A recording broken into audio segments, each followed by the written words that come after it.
നമസ്കാരം. സഹകാരി PSCയിലേക്ക് എല്ലാ പ്രിയ ഉദ്യോഗാർത്ഥികൾക്കും സ്വാഗതം. നമ്മൾ ഇന്നത്തെ ക്ലാസ് ഡിസ്കഷൻ എന്ന് പറയുന്നത് നമ്മുടെ കേരള ജോഗ്രഫിയിലെ ഏറ്റവും കൂടുതൽ പ്രാവശ്യം ആവർത്തിച്ച ചോദ്യങ്ങളും ആ ആവർത്തിച്ച ചോദ്യങ്ങളുടെ ഡീറ്റെയിൽ എക്സ്പ്ലനേഷൻ ക്ലാസ്സുമാണ് നമ്മുടെ ഇന്നത്തെ സെക്ഷൻ എന്ന് പറയുന്നത്. അപ്പോൾ നമുക്ക് ക്ലാസ്സിലോട്ട് പോവാം. നിങ്ങൾക്ക് ആദ്യമേ തന്നിരിക്കുന്നത് നമ്മുടെ rivers in Kerala part 1. Rivers in Kerala part 1-ലെ റിപ്പീറ്റഡ് ചോദ്യങ്ങളാണ് ആദ്യം നിങ്ങൾക്ക് കാണിക്കുന്നത്. കണ്ടോ, പ്രീവിയസ് ഇയർ ക്വസ്റ്റ്യൻസ് ആദ്യം നിങ്ങൾക്ക് ആഡ് ചെയ്തിട്ടുണ്ട്. അതിൻ്റെ ഡീറ്റെയിൽ എക്സ്പ്ലനേഷൻ ക്ലാസ് ഞാനിപ്പോൾ പറയും. അപ്പോൾ ആദ്യത്തെ ചോദ്യം തന്നെ, കേരളത്തിലെ ഏറ്റവും നീളം കൂടിയ നദി ഏത്? കേരളത്തിലെ ഏറ്റവും നീളം കൂടിയ നദി ഏതെന്നാണ് ചോദ്യം. ഏറ്റവും കൂടുതൽ പ്രാവശ്യം ആവർത്തിച്ചിട്ടുള്ളതും എല്ലാവർക്കും അറിയാവുന്നതുമായ ഒരു ബേസ് ചോദ്യമാണ് ഇത്. നമുക്ക് എല്ലാവർക്കും അറിയാം കേരളത്തിലെ ഏറ്റവും നീളം കൂടിയ നദി പെരിയാറാണെന്ന് എല്ലാവർക്കും അറിയാം അല്ലേ. അതുപോലെ തന്നെ അടുത്ത ചോദ്യം എന്താണോ, കേരളത്തിലെ ആദ്യത്തെ ജലവൈദ്യുത പദ്ധതിയായ പള്ളിവാസൽ ഏത് നദിയിലാണ്? ഏറ്റവും കൂടുതൽ പദ്ധതികൾ ഉള്ളത് നമ്മുടെ പെരിയാറിൽ തന്നെയാണ്. അപ്പോൾ അത് നിങ്ങൾക്ക് പ്രീവിയസ് ചോദ്യം വന്നതാണ്. ജസ്റ്റ് ഒന്ന് ഒരു ഇൻട്രൊഡക്ഷൻ പോലെ പ്രീവിയസ് ക്വസ്റ്റ്യൻസ് തന്നിരിക്കുന്നതാണ്. നമ്മൾ ഡീറ്റെയിൽ ആയിട്ട് ഇപ്പോൾ നദിയിലോട്ട് കടക്കും. കേരളത്തിലെ നദികളെ സംബന്ധിച്ച് പ്രസ്താവനകളിൽ ശരിയായവ കണ്ടെത്തുക. അപ്പോൾ എന്താണ് ഒരു റിവേഴ്സിൻ്റെ സ്റ്റേറ്റ്മെൻറ്റ്, അതാണ് തന്നിരിക്കുന്നത്. അതുപോലെ തന്നെ പെരിയാറിൻ്റെ പോഷക നദികൾ ഇതെല്ലാം ചോദിച്ച ചോദ്യങ്ങളാണ്. പെരിയാറിൻ്റെ നീളം എത്ര കിലോമീറ്ററാണ്? താഴെ പറയുന്ന വീണ്ടും സ്റ്റേറ്റ്മെൻറ്റ് തന്നിട്ടുണ്ട് പെരിയാറിനെ കുറിച്ച്. അതുപോലെ തന്നെ കേരളത്തിലെ ഏറ്റവും കൂടുതൽ ജലവൈദ്യുത പദ്ധതികളുള്ള നദി ഏത്? ഇതെല്ലാം പ്രീവിയസ് റിപ്പീറ്റഡ് റിവേഴ്സിൽ നിന്ന് ചോദിച്ചിട്ടുള്ള ചോദ്യങ്ങളാണ്. കേരളത്തിലെ 100 കിലോമീറ്ററിലേറെ നീളമുള്ള നദികളുടെ എണ്ണം എത്ര? ഏറ്റവും കൂടുതൽ അണക്കെട്ടുകളുള്ള കേരളത്തിലെ നദി ഏത്? കേരളത്തിൽ പടിഞ്ഞാറോട്ടൊഴുകുന്ന നദികളുടെ എണ്ണം എത്ര? ഇതാണ് നിങ്ങൾക്ക് കുറച്ച് ഒരു പ്രീവിയസ് ക്വസ്റ്റ്യൻ ഇഷ്ടംപോലെ ചോദിച്ചിട്ടുണ്ട്. ഓരോ എക്സാമിൻ്റെയും നിലവാരം അനുസരിച്ച് നമുക്ക് ക്വസ്റ്റ്യൻ മാറി മാറി വരും അല്ലേ. അപ്പോൾ ഇപ്പം നമ്മൾ ഒരു ഡിഗ്രി ലെവൽ എക്സാം എഴുതുന്ന കുട്ടി ഡീറ്റെയിൽ ആയിട്ട് സ്റ്റേറ്റ്മെൻറ്റ് ചോദ്യങ്ങൾ അറിഞ്ഞിരിക്കണം. അപ്പം നമ്മൾ എന്താണ് നദി എന്ന് നമ്മൾ ആദ്യം അറിയണം അല്ലേ. അപ്പോൾ എന്താണ് നദി എന്ന് പറയുന്നതിന് മുമ്പ് നമ്മൾക്ക് നദിക്കൊരു ഇൻട്രൊഡക്ഷൻ ഉണ്ട്. എന്താണ് നദി? ഒരു നദി എന്ന് പറഞ്ഞാൽ 15 കിലോമീറ്ററിലധികം ഒഴുകണം അല്ലേ. കേരളത്തിൽ മൊത്തം 44 നദികളുണ്ട്. നമ്മുടെ നദികളെല്ലാം ആദ്യമേ നമ്മൾ അറിയേണ്ട ഒരു കാര്യം, നമ്മുടെ കേരളത്തിലെ നദികളെല്ലാം വെസ്റ്റേൺ ഘട്ടിൽ നിന്നാണ് ഉത്ഭവിക്കുന്നത്, പശ്ചിമഘട്ടം അല്ലേ. എല്ലാ നദികളും പശ്ചിമഘട്ടത്തിൽ നിന്ന് തന്നെയാണ് ഉത്ഭവിക്കുന്നത്. അപ്പോൾ പശ്ചിമഘട്ടത്തിൽ നിന്ന് ഉത്ഭവിക്കുമ്പോൾ നമ്മുടെ ഈ പശ്ചിമഘട്ടത്തിൽ ഉൾപ്പെടുന്ന ഒരു സ്റ്റേറ്റ് അല്ലേ നമ്മുടെ കേരളം. ആ നമ്മുടെ കേരളത്തിൻ്റെ തെക്ക് ഭാഗം തമിഴ്നാടും വടക്ക് ഭാഗം നമുക്കറിയാം കർണാടകയും കിടക്കുവാണ്. അപ്പോൾ ഈ പറഞ്ഞ കർണാടകയായാലും ഈ പറഞ്ഞ തമിഴ്നാടായാലും എല്ലാം പശ്ചിമഘട്ടത്തിൻ്റെ ഭാഗം തന്നെയാണ്. ആദ്യം ഒരു നദി പഠിക്കുമ്പോൾ ബേസ് അറിയേണ്ടത് എന്തെന്ന് വെച്ചാൽ, നമ്മുടെ കേരളത്തിലെ നദികൾ ഇപ്പോൾ വടക്കോട്ടുള്ള നദികൾ കൂടുതലും വടക്ക് ഭാഗം കർണാടക ബോർഡറിൽ നിന്നായിരിക്കും നമ്മുടെ കേരളത്തിലോട്ട് പ്രവേശിക്കുന്നത്. തെക്കോട്ടുള്ളത് എല്ലാം കേരളം തമിഴ്നാട് അതിർത്തിയിൽ നിന്നായിരിക്കും നമ്മുടെ കേരളത്തിലോട്ട് പ്രവേശിക്കുന്നത്. എന്നാൽ നമ്മൾ ഈ പറഞ്ഞത് പശ്ചിമഘട്ടം, അത് ക്ലിയർ ആണ്. പശ്ചിമഘട്ടത്തിൽ നിന്ന് തന്നെയാണ് ഓരോ നദികൾ വരുന്നത്. അപ്പം 44 നദി കേരളത്തിലുണ്ട്. ഈ 44 എണ്ണത്തിൽ 41 പടിഞ്ഞാറോട്ടൊഴുകുന്നവയാണ്. എത്രയോ തവണ PSC ആവർത്തിച്ച ചോദ്യമാണ്. 41 നദി പടിഞ്ഞാറോട്ടും 3 കിഴക്കോട്ടുമാണ് ഒഴുകുന്നത്. ആ 3 കിഴക്കോട്ടൊഴുകുന്ന നദി കബനി, ഭവാനി, പാമ്പാർ. കബനി, ഭവാനി, പാമ്പാർ തന്നെയാണ് 3 കിഴക്കോട്ടൊഴുകുന്നത്. ഇനി നമ്മൾ എന്താണ് പറയുന്നത്, എന്താണ് നദി അല്ലേ. ഒരു നദി എന്ന് പറഞ്ഞാൽ നമ്മൾ പറഞ്ഞു 15 കിലോമീറ്ററിലധികം ഒഴുകുന്ന ജലപ്രവാഹങ്ങളെ നമ്മൾ നദി എന്ന് വിളിച്ചു. അതിലാണ് നമ്മൾ 41 പടിഞ്ഞാറോട്ടും 3 കിഴക്കോട്ടും എന്ന് പറഞ്ഞത്. ഇതിൽ കിഴക്കോട്ടൊഴുകുന്നതിൽ തന്നെ ഏറ്റവും നീളം കൂടിയ നദി എത്രയോ തവണ ആവർത്തിച്ചു, കബനിയാണ്. കിഴക്കോട്ടൊഴുകുന്നതിൽ തന്നെ ഏറ്റവും നീളം കൂടിയ നദി ഏതെന്ന് ചോദിച്ചാൽ അത് നമ്മുടെ കബനി തന്നെയാണ്, മറക്കുകയും ചെയ്തു. എന്നാൽ നമ്മൾ ആദ്യം സൂചിപ്പിച്ച ഒരു ചോദ്യം, നമുക്ക് മൊത്തം 44 നദികളിൽ 4 എന്ന് പറയുന്നത് മീഡിയം റിവേഴ്സാണ്. 4 മീഡിയം റിവേഴ്സ്, 40 നമ്മൾ സ്മോൾ റിവേഴ്സ് അല്ലെങ്കിൽ മൈനർ റിവേഴ്സ് എന്നാണ് വിളിക്കുന്നത്. അപ്പം യഥാർത്ഥത്തിൽ ആക്ച്വലി എന്താണ് ഈ പറഞ്ഞ മീഡിയം റിവേഴ്സും എന്താണ് ഈ പറഞ്ഞ മൈനർ റിവേഴ്സ്? അതിനു മുമ്പ് നമ്മൾ ആദ്യം ഒരു സെൻറ്റൻസ് സൂചിപ്പിച്ച് ഓർമ്മയുണ്ടോ?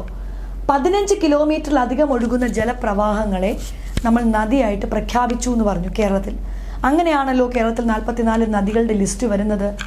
എന്നു മുതലാണ് ഈ ഒരു പ്രഖ്യാപനം കേരളത്തിൽ വരുന്നതെന്ന് ചോദിച്ചാൽ 1974 അണ്ടർ ദ പോളിസിയാണ് ഞാൻ പറയുന്നത്. 1974 പോളിസി പ്രകാരമാണ് കേരളത്തിൽ 15 കിലോമീറ്ററിലധികം ഒഴുകുന്ന ജലപ്രവാഹങ്ങളെയെല്ലാം നമ്മൾ എന്തായിട്ട് പ്രഖ്യാപിക്കുന്നത്? നദിയായിട്ട് പ്രഖ്യാപിക്കുന്നത്. അങ്ങനെയാണ് കേരളത്തിൽ 44 നദികൾ വരുന്നത്. അതിൽ 41 പടിഞ്ഞാറോട്ട്, 3 കിഴക്കോട്ട്. ഇനി എന്താണ് ഇടത്തരം നദി? ഇടത്തരം നദി എന്ന് ചോദിക്കുന്നതിന് പകരം അതിൻ്റെ ഇംഗ്ലീഷ് ടേമും അറിഞ്ഞിരിക്കുക, മീഡിയം റിവേഴ്സ്. മീഡിയം റിവേഴ്സ് അല്ലേ?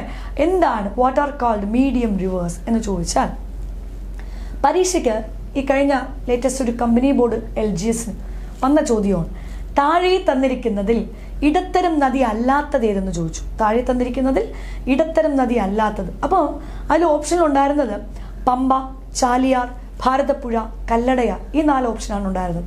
വ്യക്തമായി അറിയണം നമുക്ക് എന്താണ് ഇടത്തരം നദി അല്ലെങ്കിൽ മീഡിയം റിവേഴ്സ് എന്നറിയാന്നുള്ളൊരു കുട്ടിക്ക് അതല്ലാത്തത് ഏതെന്ന് എഴുതാൻ പറ്റുള്ളൂ അല്ലേ? അതായത് മീഡിയം റിവേഴ്സ് എന്ന് പറയുന്നത് നമ്മുടെ catchment area, on the basis of catchment area. Catchment area എന്ന് പറഞ്ഞാൽ വൃഷ്ടിപ്രദേശം എന്ന് പറയും. വൃഷ്ടിപ്രദേശം കണ്ടോ, ഒരു നദി വെസ്റ്റേൺ ഘട്ടിൽ നിന്ന് ഉത്ഭവിക്കുവാണ്. പശ്ചിമഘട്ടത്തിലെ ഏതെങ്കിലും മലനിരകളിൽ നിന്ന് ഉത്ഭവിക്കുന്ന ആ നദി വൃഷ്ടിപ്രദേശം എന്ന് പറഞ്ഞാൽ, അല്ലെങ്കിൽ നമ്മുടെ വൃഷ്ടി മീൻസ് മഴ അത്രത്തോളം വൃഷ്ടി സംഭരിച്ച് ആ നദി ഏതെല്ലാം പ്രദേശത്ത് ഒഴുകുന്നുണ്ടോ ആ പ്രദേശങ്ങളെയാണ് ആ നദിയുടെ കാച്ച്മെന്റ് ഏരിയ എന്ന് പറയുന്നത്.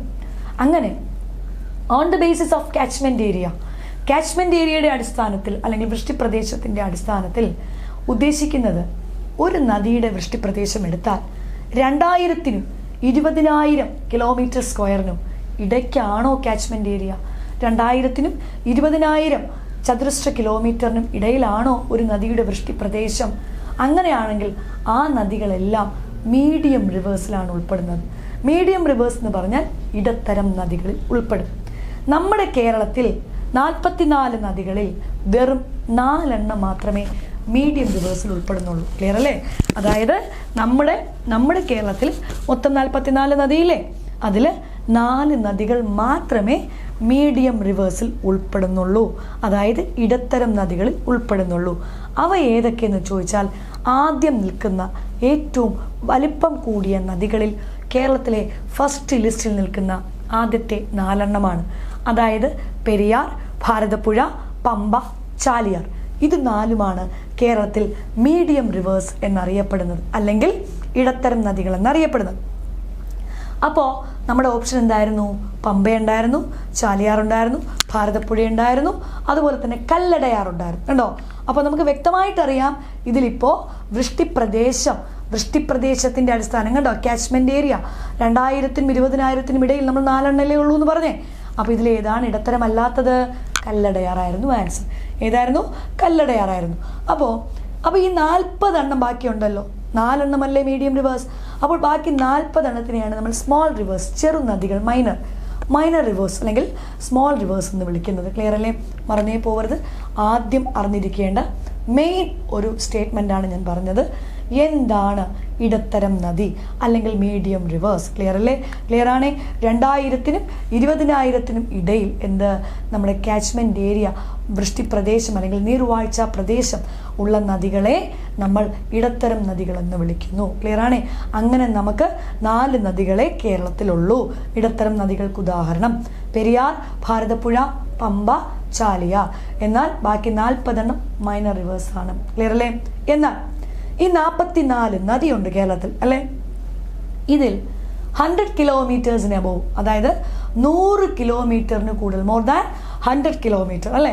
അപ്പോൾ 100 കിലോമീറ്ററിന് കൂടുതൽ എത്ര നദിയാണ് കേരളത്തിലൂടെ പാസ് ചെയ്യുന്നത് അല്ലെങ്കിൽ ഒഴുകുന്നത് എന്ന് ചോദിച്ചാൽ, ഫ്ലോ ചെയ്യുന്നതെന്ന് ചോദിച്ചാൽ വ്യക്തമായി അറിയുക. എത്രയോ തവണ വന്ന ചോദ്യമാണ്. 11 നദികളാണ്. 100 കിലോമീറ്ററിലധികം കേരളത്തിൽ 11 നദികളും, 200 കിലോമീറ്ററിലധികം കേരളത്തിൽ 2 നദികളും, 150 കിലോമീറ്റർ നീളം കേരളത്തിൽ 150 കിലോമീറ്ററിന് മുകളിൽ 4 നദികളുമാണ് ഉള്ളത്. അപ്പോൾ 100 കിലോമീറ്ററിന് മുകളിൽ എത്ര ഉണ്ട്? 11. 200 കിലോമീറ്ററിന് മുകളിൽ 2, 150 കിലോമീറ്ററിന് മുകളിൽ 4. ക്ലിയർ അല്ലേ? നമ്മൾ ഓൾറെഡി നേരത്തെ സൂചിപ്പിച്ച പോയിന്റാണ്. According to 1974 notification of the government of Kerala, water courses നമ്മൾ പറഞ്ഞു അല്ലേ, water courses with a length of more than 15 kilometre are considered as rivers. കണ്ടോ, നമ്മൾ ഓൾറെഡി സൂചിപ്പിച്ചു. എന്താണ് സൂചിപ്പിച്ചത്? അതായത് 1974 പോളിസി പ്രകാരമാണ് ഈ ഒരു സിസ്റ്റമേ വരുന്നത്, റിവേഴ്സ് എന്നുള്ളത്. ക്ലിയർ അല്ലേ? ഇനി അടുത്തത് നമ്മൾ പറഞ്ഞു, ഇതിൽ നമുക്കറിയാം ലീസ്റ്റ് പൊല്യൂട്ടഡ് റിവേഴ്സ് ഒരുപാടുണ്ട് അല്ലേ. അതായത് വളരെയധികം മലിനീകരിക്കപ്പെടുന്ന നദികൾ നമ്മുടെ കേരളത്തിലുണ്ട്. അങ്ങനെ കേരളത്തിലെ നദികളെ മലിനീകരണത്തിൽ പെടുത്തിയാൽ, അതായത് ഏതെങ്കിലും ഒരു നദി മലിനീകരണപ്പെട്ടാൽ നമുക്ക് സ്റ്റേറ്റ് ഗവൺമെൻറ്റിൻ്റെ ഒരു റൂളുണ്ട്. സ്റ്റേറ്റ് കേരള ഗവൺമെൻറ് പാസ്ഡ് ഒരു ബിൽ പാസ്സാക്കിയിട്ടുണ്ട്. അവർ imposing up to 3 years imprisonment, 3 വർഷം എന്താണ് ജയിലിൽ കഠിന തടവുണ്ട്, 3 വർഷത്തെ തടവുമുണ്ട്. എത്ര ഫൈൻ കെട്ടി വെക്കണം? 2 ലക്ഷം. പൊല്യൂട്ടഡ് റിവറിനെ നശിപ്പിക്കുകയോ ആ റിവറിനെ എന്താണ് പൊല്യൂട്ട് ചെയ്യുകയോ മലിനീകരിക്കുകയോ ചെയ്താൽ നമുക്ക് 3 വർഷത്തെ തടവാണ്, ജയിൽ ശിക്ഷയാണ്, 2 ലക്ഷം ഫൈനും കെട്ടിവെക്കേണ്ടി വരും. ക്ലിയറാണ്? മറന്നുപോകരുത്. ഇനി കേരളത്തിൽ 44 നദികളിൽ ഏറ്റവും കൂടുതൽ നദികൾ എവിടെയാണ് ഒഴുകുന്നത്? ഏറ്റവും കൂടുതൽ നദിയും കാസർഗോഡാണ്. 12 നദികളാണ് കാസർഗോഡ് ജില്ലയിൽ ഒഴുകുന്നത്. അതുകൊണ്ട് തന്നെ ഈ കാസർഗോഡ് ജില്ലയെ നമ്മൾ എന്തെന്ന് വിളിക്കുന്നു? ലാൻഡ് ഓഫ് റിവേഴ്സ് അല്ലേ. ലാൻഡ് ഓഫ് റിവേഴ്സ്, നദികളുടെ നാട് എന്ന് വിളിക്കുന്ന ജില്ല നമ്മുടെ കാസർഗോഡാണ്. ക്ലിയർ അല്ലേ? ഇനി നമ്മളൊരു നദിയുടെ ഭൂമിശാസ്ത്രം പറഞ്ഞാൽ നമ്മൾ സാധാരണ ഒരു പരീക്ഷയുടെ നിലവാരം വെച്ചാണ് നമ്മൾ പഠിച്ചു വെക്കേണ്ടത്. ഒരു ഡിഗ്രി ലെവൽ പഠിക്കുന്ന ഒരു കുട്ടി എന്ത് വന്നാലും ആഴത്തിൽ ഒരു നദിയുടെ ജോഗ്രഫി, ഭൂമിശാസ്ത്രം അറിഞ്ഞിരിക്കണം.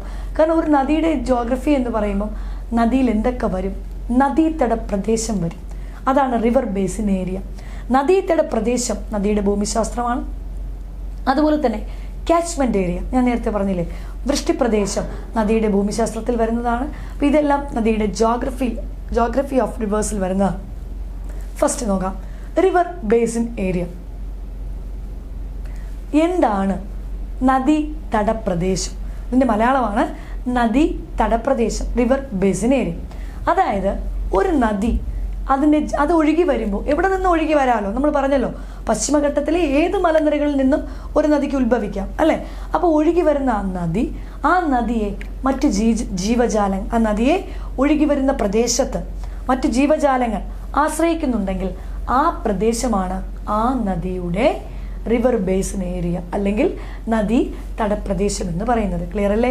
അതായത് what is called river basin area എന്ന് ചോദിച്ചാൽ, if a river is depend on the other living things in our area, that area is called എന്താണ്? A river basin area. Clear അല്ലേ? മറന്നേ പോകരുത്. തൊട്ട് താഴെ നമ്മൾ പറഞ്ഞു കാച്ച്മെൻറ്റ് ഏരിയ. കാച്ച്മെൻറ്റ് ഏരിയയുടെ മലയാളമാണ് വൃഷ്ടിപ്രദേശം. കാച്ച്മെൻറ്റ് ഏരിയയുടെ മലയാളം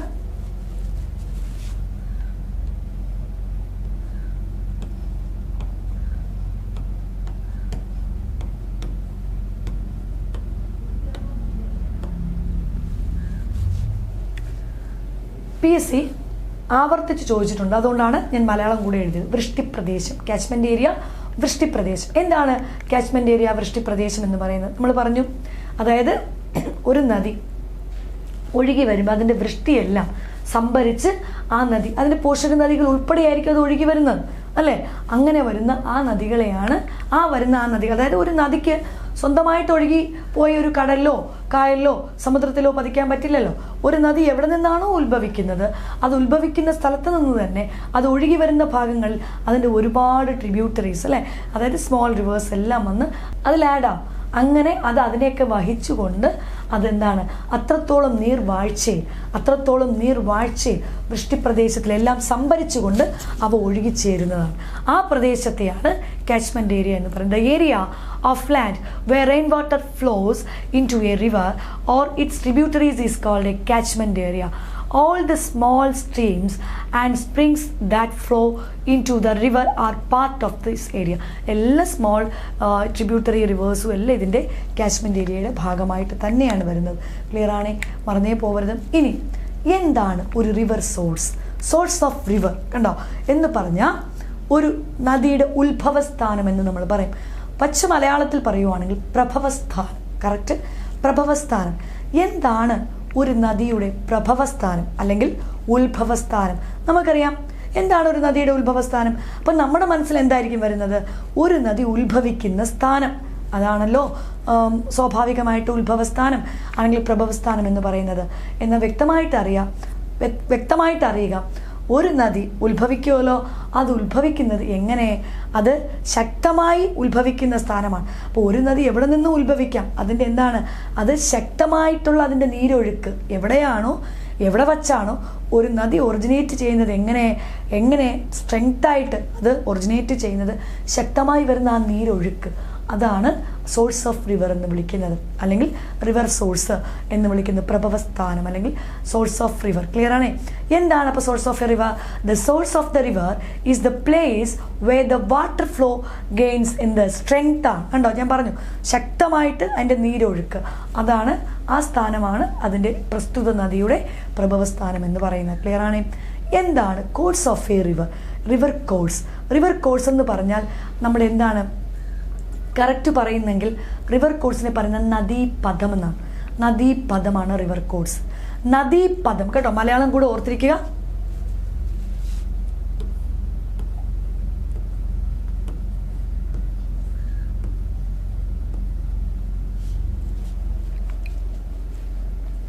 എന്താണ് റിവർ കോഴ്സ് അല്ലെ നദീപഥം എന്ന് പറഞ്ഞാൽ?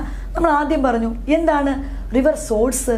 നദി ബലത്തോടെ സ്ട്രെങ്തോടെ ഉത്ഭവിക്കുന്ന സ്ഥാനം അല്ലെ, അതിൻ്റെ ശക്തി പ്രാപിക്കുന്ന നീരൊഴുക്ക് ശക്തി പ്രാപിക്കുന്നെന്ന് പറഞ്ഞാൽ അത് ഫോഴ്സ്ഫുള്ളി ചാടുന്ന സ്ഥാനം, അതാണ് റിവർ സോഴ്സ് എന്ന് പറഞ്ഞത്.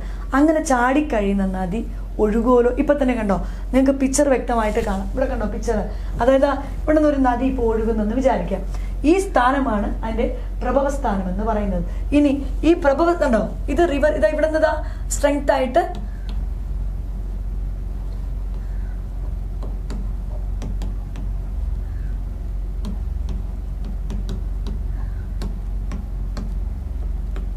കണ്ടോ, ഇതാണ് ഇപ്പൊ ഇവിടെ നിന്ന് നദി ചാടുവാണ്, റിവർ സോഴ്സ്. ഇവിടെ നിന്ന് നദി വ്യക്തമായിട്ട് ചാടി ഇത് ഒഴുകി വരുവാണ്. ഈ ഒഴുകി വരുന്ന ഈ നീരൊഴുക്കിന്റെ ചാലിനെ, ആ ഒഴുകി വരുന്ന നീരൊഴുക്കിന്റെ ചാലിനെ, അതായത് the channel of a water flow is called the river course. ആ നീരൊഴുക്കിന്റെ ചാലിനെയാണ്, മറക്കരുത്, the channel of a river flow is called, ആ നീരൊഴുക്കിന്റെ ചാലിനെയാണ് നമ്മൾ എന്തെന്ന് പറയുന്നത്? നദീപഥം. എന്തെന്ന് പറയുന്നത്? നദീപഥം എന്നതുകൊണ്ട് അർത്ഥമാക്കുന്നത് അതാണ് റിവർ കോഴ്സ്. ക്ലിയർ അല്ലേ? മറന്നേ പോലും. എന്താണ് റിവർ മൗത്ത്? റിവർ മൗത്ത് എന്ന് പറഞ്ഞാൽ നദീമുഖം.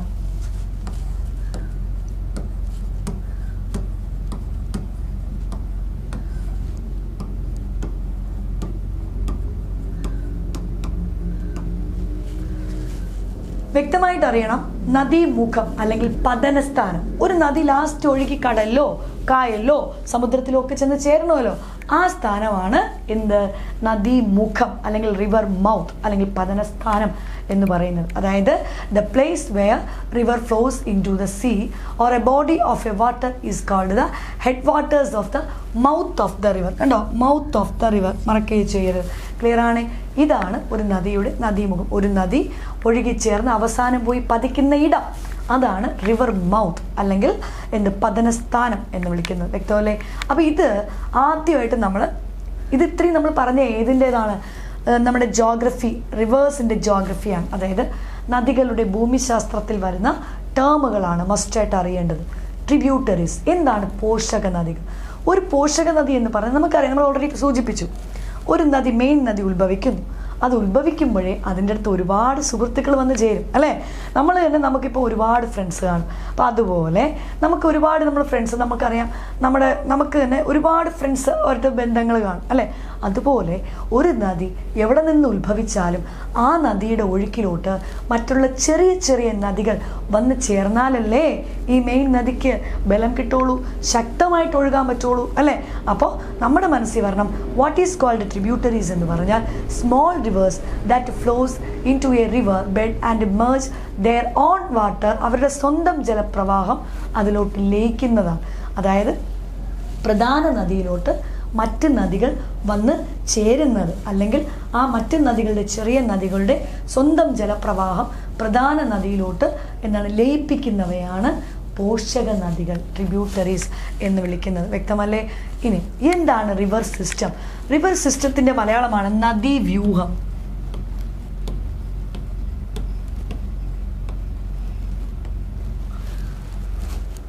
നദീവ്യൂഹ വ്യവസ്ഥ, റിവർ സിസ്റ്റം. നദീവ്യൂഹം എന്നാൽ എന്താണ്? അതായത് നമ്മൾ എന്താ പറഞ്ഞേ, ഒരു നദിക്ക് സ്വന്തമായിട്ട് മാത്രം ഒരു നദിക്ക് ആരെയും തൊടാതെ ആരെയും ടച്ച് ചെയ്യാതെ ചുമ്മാ ഒഴുകിക്കൊണ്ടിരിക്കാൻ പറ്റുമോ? ഒരിക്കലുമില്ല. നദിയാണേ. അപ്പോൾ ആ പ്രധാന നദിയിലോട്ട് പല നദികളും വന്ന് ചേരുമല്ലോ. അതായത് പല നദികളും വന്ന് ചേർന്നാലേ പ്രധാന നദിക്ക് ശക്തമായിട്ട് അതിൻ്റെ ജലം പ്രവഹിച്ചു കൊണ്ടുപോകാൻ പറ്റുള്ളൂ അല്ലേ? അപ്പോൾ what is called river system എന്ന് പറഞ്ഞാൽ the system of small and large tributaries that help increase the water flows and carrying capacity of a river is called a river system. അതായത് ഒരു പ്രധാന നദിയുടെ ആ ഒഴുക്ക് ശക്തമാവണമെങ്കിൽ അതിലോട്ട് വലുതും ചെറുതുമായ ഒരുപാട് പോഷക നദികൾ വന്ന് കൂടിച്ചേരും. ആ കൂടിച്ചേരുന്ന ആ ഒരു സിസ്റ്റം, ആ ഒരു വ്യവസ്ഥയാണ് നമ്മൾ നദീവ്യൂഹം, റിവർ സിസ്റ്റം എന്ന് വിളിക്കുന്നത്. അപ്പോൾ എന്താണ് റിവർ സിസ്റ്റം? ഒരു പ്രധാന നദിയിലേക്ക് അതിൻ്റെ നീരൊഴുക്ക് അല്ലെങ്കിൽ അതിനെ വഹിച്ചു കൊണ്ട് പോകാൻ അതിന് ശക്തി കൊടുക്കണം അല്ലേ, ബലം കൊടുക്കാൻ വേണ്ടി എന്താണ് ചെറുതും വലുതുമായ ഒരുപാട് പോഷക നദികൾ പ്രധാന നദിയിലോട്ട് വന്ന് കൂടിച്ചേരുന്ന ആ ഒരു വ്യവസ്ഥയാണ് നമ്മൾ റിവർ സിസ്റ്റം അല്ലെങ്കിൽ നദീവ്യൂഹം എന്ന് വിളിക്കുന്നത്. ക്ലിയർ അല്ലേ? ഇനി അതായത് ഇനി നമ്മൾ ഫസ്റ്റ് നമ്മളിപ്പോൾ പറഞ്ഞു ഇതെല്ലാം നമ്മൾ റിവേഴ്സിൻ്റെ ഒരു ഭൂമിശാസ്ത്രമാണ് നമ്മൾ പറയുന്നത്. നമ്മൾ വ്യക്തമായിട്ട് അറിയുക, കേരളത്തിൽ 44 നദികളിൽ 100 കിലോമീറ്ററിന് മുകളിൽ 11 ഉണ്ടെന്ന് പറഞ്ഞു. ഇനി നമ്മൾ ഉറപ്പായിട്ട് നമുക്ക് വലിപ്പക്രമം, അതായത് വലിപ്പക്രമം എന്ന് പറയുമ്പോൾ നിങ്ങൾ തന്നെ ആലോചിച്ച് നോക്കണേ, നമ്മൾ ഒഴുകുന്ന നീളത്തിൻ്റെ അടിസ്ഥാനത്തിലാണ് വലിപ്പക്രമം അല്ലേ? Kilometre on the basis of കിലോമീറ്ററിൻ്റെ അടിസ്ഥാനത്തിൽ വലിപ്പക്രമത്തിൽ നദികൾ പഠിച്ചു വെക്കണം. ഈ 11 മസ്റ്റായിട്ട് പഠിക്കണം. കാരണം 11 കിലോമീറ്ററും അറിയണം, മൈൽ ദൂരവും PSC ചോദിച്ചിട്ടുള്ളതാണ്. എന്നാൽ നമുക്കിത് എളുപ്പത്തിൽ നമുക്ക് നദി എന്ന് പറയുമ്പോൾ എല്ലാവരുടെയും മനസ്സിൽ വരുന്ന ഒരു ചിന്ത എന്താണ്? ഒഴിയോ ഇഷ്ടംപോലെ നദികളുണ്ടല്ലോ, പഠിക്കണമല്ലോ, ട്രിബ്യൂട്ടറീസ് ഉണ്ടല്ലോ, ചേരുന്നത്, പതിക്കുന്നത്, പോഷക നദികൾ, അതിലിരിക്കുന്ന അണക്കെട്ട് എല്ലാം നമുക്ക് ഇപ്പോഴത്തെ എക്സാമിൽ അത്രയും സ്റ്റേറ്റ്മെൻറ്റ് ചോദ്യങ്ങളാണ്. Catchment area, river basin area, ഇതെല്ലാം കാണാതെ പഠിക്കണമല്ലോ. സിമ്പിളായിട്ട് ഞാനൊരു ഈസി ട്രിക്ക് പറഞ്ഞു തരും. നദികൾ പഠിക്കുന്നതിനും അതിൽ കൂടെ നദികളിലെ അണക്കെട്ടുകളായാലും ആ നദി പതിക്കുന്നത് മീൻസ് പോയി പതിക്കുന്ന സ്ഥലമാണെങ്കിലും നമുക്കൊരു ഈസി ട്രിക്കുണ്ട്. ക്ലിയർ ആണേ? അപ്പോൾ നമ്മളിപ്പോൾ പഠിക്കാൻ പോകുന്നത് വലിപ്പക്രമത്തിൽ നദികൾ പഠിക്കാനുള്ള ഒരു ഈസി ട്രിക്കാണ്. ഞാൻ പറയാൻ പോകുന്നത് ഒരു സിമ്പിൾ കഥ. ഈ കഥയിൽ കഥാപാത്രങ്ങൾ 4 കഥയിലെ കഥാപാത്രങ്ങൾ 4. അച്ഛനുണ്ട്, അമ്മയില്ല. കഥയിൽ ആരില്ല? അമ്മയില്ല, അച്ഛനുണ്ട്. ഗൃഹനാഥൻ അച്ഛൻ, അമ്മയില്ല. മൂത്തതൊരു മകനാണ്, മകൻ്റെ പേര് ഭരതൻ. രണ്ടാമത്തതൊരു മകളുമുണ്ട്. അപ്പം ഞാൻ ആദ്യമേ കഥയിൽ സൂചിപ്പിച്ചു ആരില്ല? അമ്മയില്ല. അപ്പം അമ്മയുടെ സ്ഥാനത്താണ് അമ്മയുടെ ആങ്ങള, നമ്മുടെ ഭാഷയിൽ മാമൻ, അങ്കിൾ അല്ലേ, മാമൻ അല്ലെങ്കിൽ അമ്മാവൻ എന്നൊക്കെ നമ്മൾ പറയും. അപ്പോൾ ക്യാരക്ടേഴ്സ് എല്ലാം മനസ്സിൽ വരണം. കഥ തുടരുന്നു. കഥയിൽ അച്ഛൻ, മൂത്തത് മകനുണ്ട്, മകളുണ്ട്, ഒരു മാമനുണ്ട്. മാമൻ്റെ പേര് ചന്ദ്രൻ മാമൻ എന്നാണ്. ക്യാരക്ടേഴ്സ് എല്ലാം മനസ്സിൽ വരണം. മാമൻ്റെ പേര് ചന്ദ്രൻ മാമൻ എന്നാണ്. ഇതിൽ മകൻ്റെ പേര് ഭരതൻ എന്നാണ്. മൂത്ത മകൻ്റെ പേര് ഭരതൻ. അപ്പോൾ ഞാൻ പറഞ്ഞു ഓൾറെഡി കഥയിൽ ആരില്ല? അമ്മയില്ല. അപ്പോൾ ഈ അച്ഛൻ, ഗൃഹനാഥനായ അച്ഛന് ചാലക്കുടിയിലെ ഒരു കടയിലാണ് അച്ഛൻ ജോലിക്ക് നിൽക്കുന്നത്. ചാലക്കുടിയിലെ ഒരു കടയിലാണ് അച്ഛന് ജോലി. അപ്പം മനസ്സിൽ കാണണം, ക്യാരക്ടർ അച്ഛൻ എവിടെ നിൽക്കുവാണ്? ചാലക്കുടിയിൽ കടയിലാണ്. മൂത്തത് മകനാണ്. മകൻ ഭരതൻ ഒരു പമ്പിൽ പെട്രോൾ അടിക്കാൻ ജോലിക്ക് നിൽക്കുക. പെട്രോൾ പമ്പിലാണ് ഭരതന് ജോലി. അപ്പോൾ ആലോചിക്കണം, അച്ഛൻ അങ്ങ് ചാലക്കുടിയിലെ കടയാണ്, മൂത്ത മകൻ പെട്രോൾ പമ്പിലാണ്. അപ്പോൾ പെട്രോൾ പമ്പിൽ നൈറ്റ് ഷിഫ്റ്റ് ഒക്കെ നിൽക്കണമല്ലോ, അവന് പമ്പിൽ പെട്രോൾ അടിക്കാൻ നിൽക്കണമല്ലോ. അപ്പോൾ ഇനി ഒരു അനിയത്തിയില്ലേ വീട്ടിൽ? അപ്പോൾ പ്രായപൂർത്തിയായ പെങ്ങളെ ഒറ്റയ്ക്ക് വീട്ടിൽ നിർത്താൻ പാടല്ലേ ഇക്കാലത്ത്. അപ്പോഴാണ് ആ സ്ഥാനത്ത് ആര് വരണം? മാമൻ വരണം. ചന്ദ്രമാമൻ്റെ വീട്ടിൽ നിന്നാണ് കുട്ടി പഠിക്കുന്നത്. ആര്? അനിയത്തി. പെങ്ങളുകുട്ടി, ഈ അച്ഛൻ്റെ മകള് പെങ്ങളുകുട്ടിയായാലും ഭരതൻ്റെ പെങ്ങളാണെങ്കിലും അച്ഛൻ്റെ മകളാണെങ്കിലും നിന്ന് പഠിക്കുന്നത് ചന്ദ്രമാമൻ്റെ വീട്ടിലാണ്. ഏത് മാമൻ്റെ വീട്ടിലാണ്? ചന്ദ്രമാമൻ്റെ വീട്ടിലാണ് നിന്ന് പഠിക്കുന്നത്. അപ്പോൾ മാമൻ്റെ വീട്ടിൽ കുട്ടി നിന്നാലും ഈ കുട്ടിയുടെ ഫുൾ ചെലവും ഈ അച്ഛനും ചേട്ടനും അല്ലേ നോക്കേണ്ടത്? ആണല്ലോ അല്ലേ? അപ്പോൾ ഈ അച്ഛനും ചേട്ടനും മാസത്തിൽ ഒരിക്കലെങ്കിലും ഈ മോളെ കാണാൻ പോകണമല്ലോ. മോളെ കാണാൻ പോകണം, അതിന് വേണ്ട സാധനങ്ങളെല്ലാം വാങ്ങിക്കൊടുക്കണം. അതാണല്ലോ അച്ഛനും ചേട്ടനല്ലേ ആ കുഞ്ഞിനുള്ളൂ. അപ്പോൾ മോളെ കാണാൻ പോകുന്ന കഥയാണ് പറയാൻ പോകുന്നത്. അപ്പോൾ ഈ ചാലക്കുടിയിലെ കടയിൽ നിൽക്കുന്ന ജോലിക്ക് നിൽക്കുന്ന അച്ഛൻ ഇവിടെ വന്ന് മൂത്ത മകനെ വിളിച്ചുകൊണ്ട് പോകൂ? ഒരിക്കലും ഇല്ല. ഒരു ഉത്തരവാദിത്തപ്പെട്ട മകൻ, മൂത്ത മകൻ അങ്ങോട്ട് പോയി അച്ഛനെയും കൂട്ടി വേണം എവിടെ പോകാൻ? ഈ മകളെ കാണാൻ പോകാൻ. അപ്പോൾ ആദ്യം ആരിറങ്ങണം? മകൻ ഇറങ്ങണം.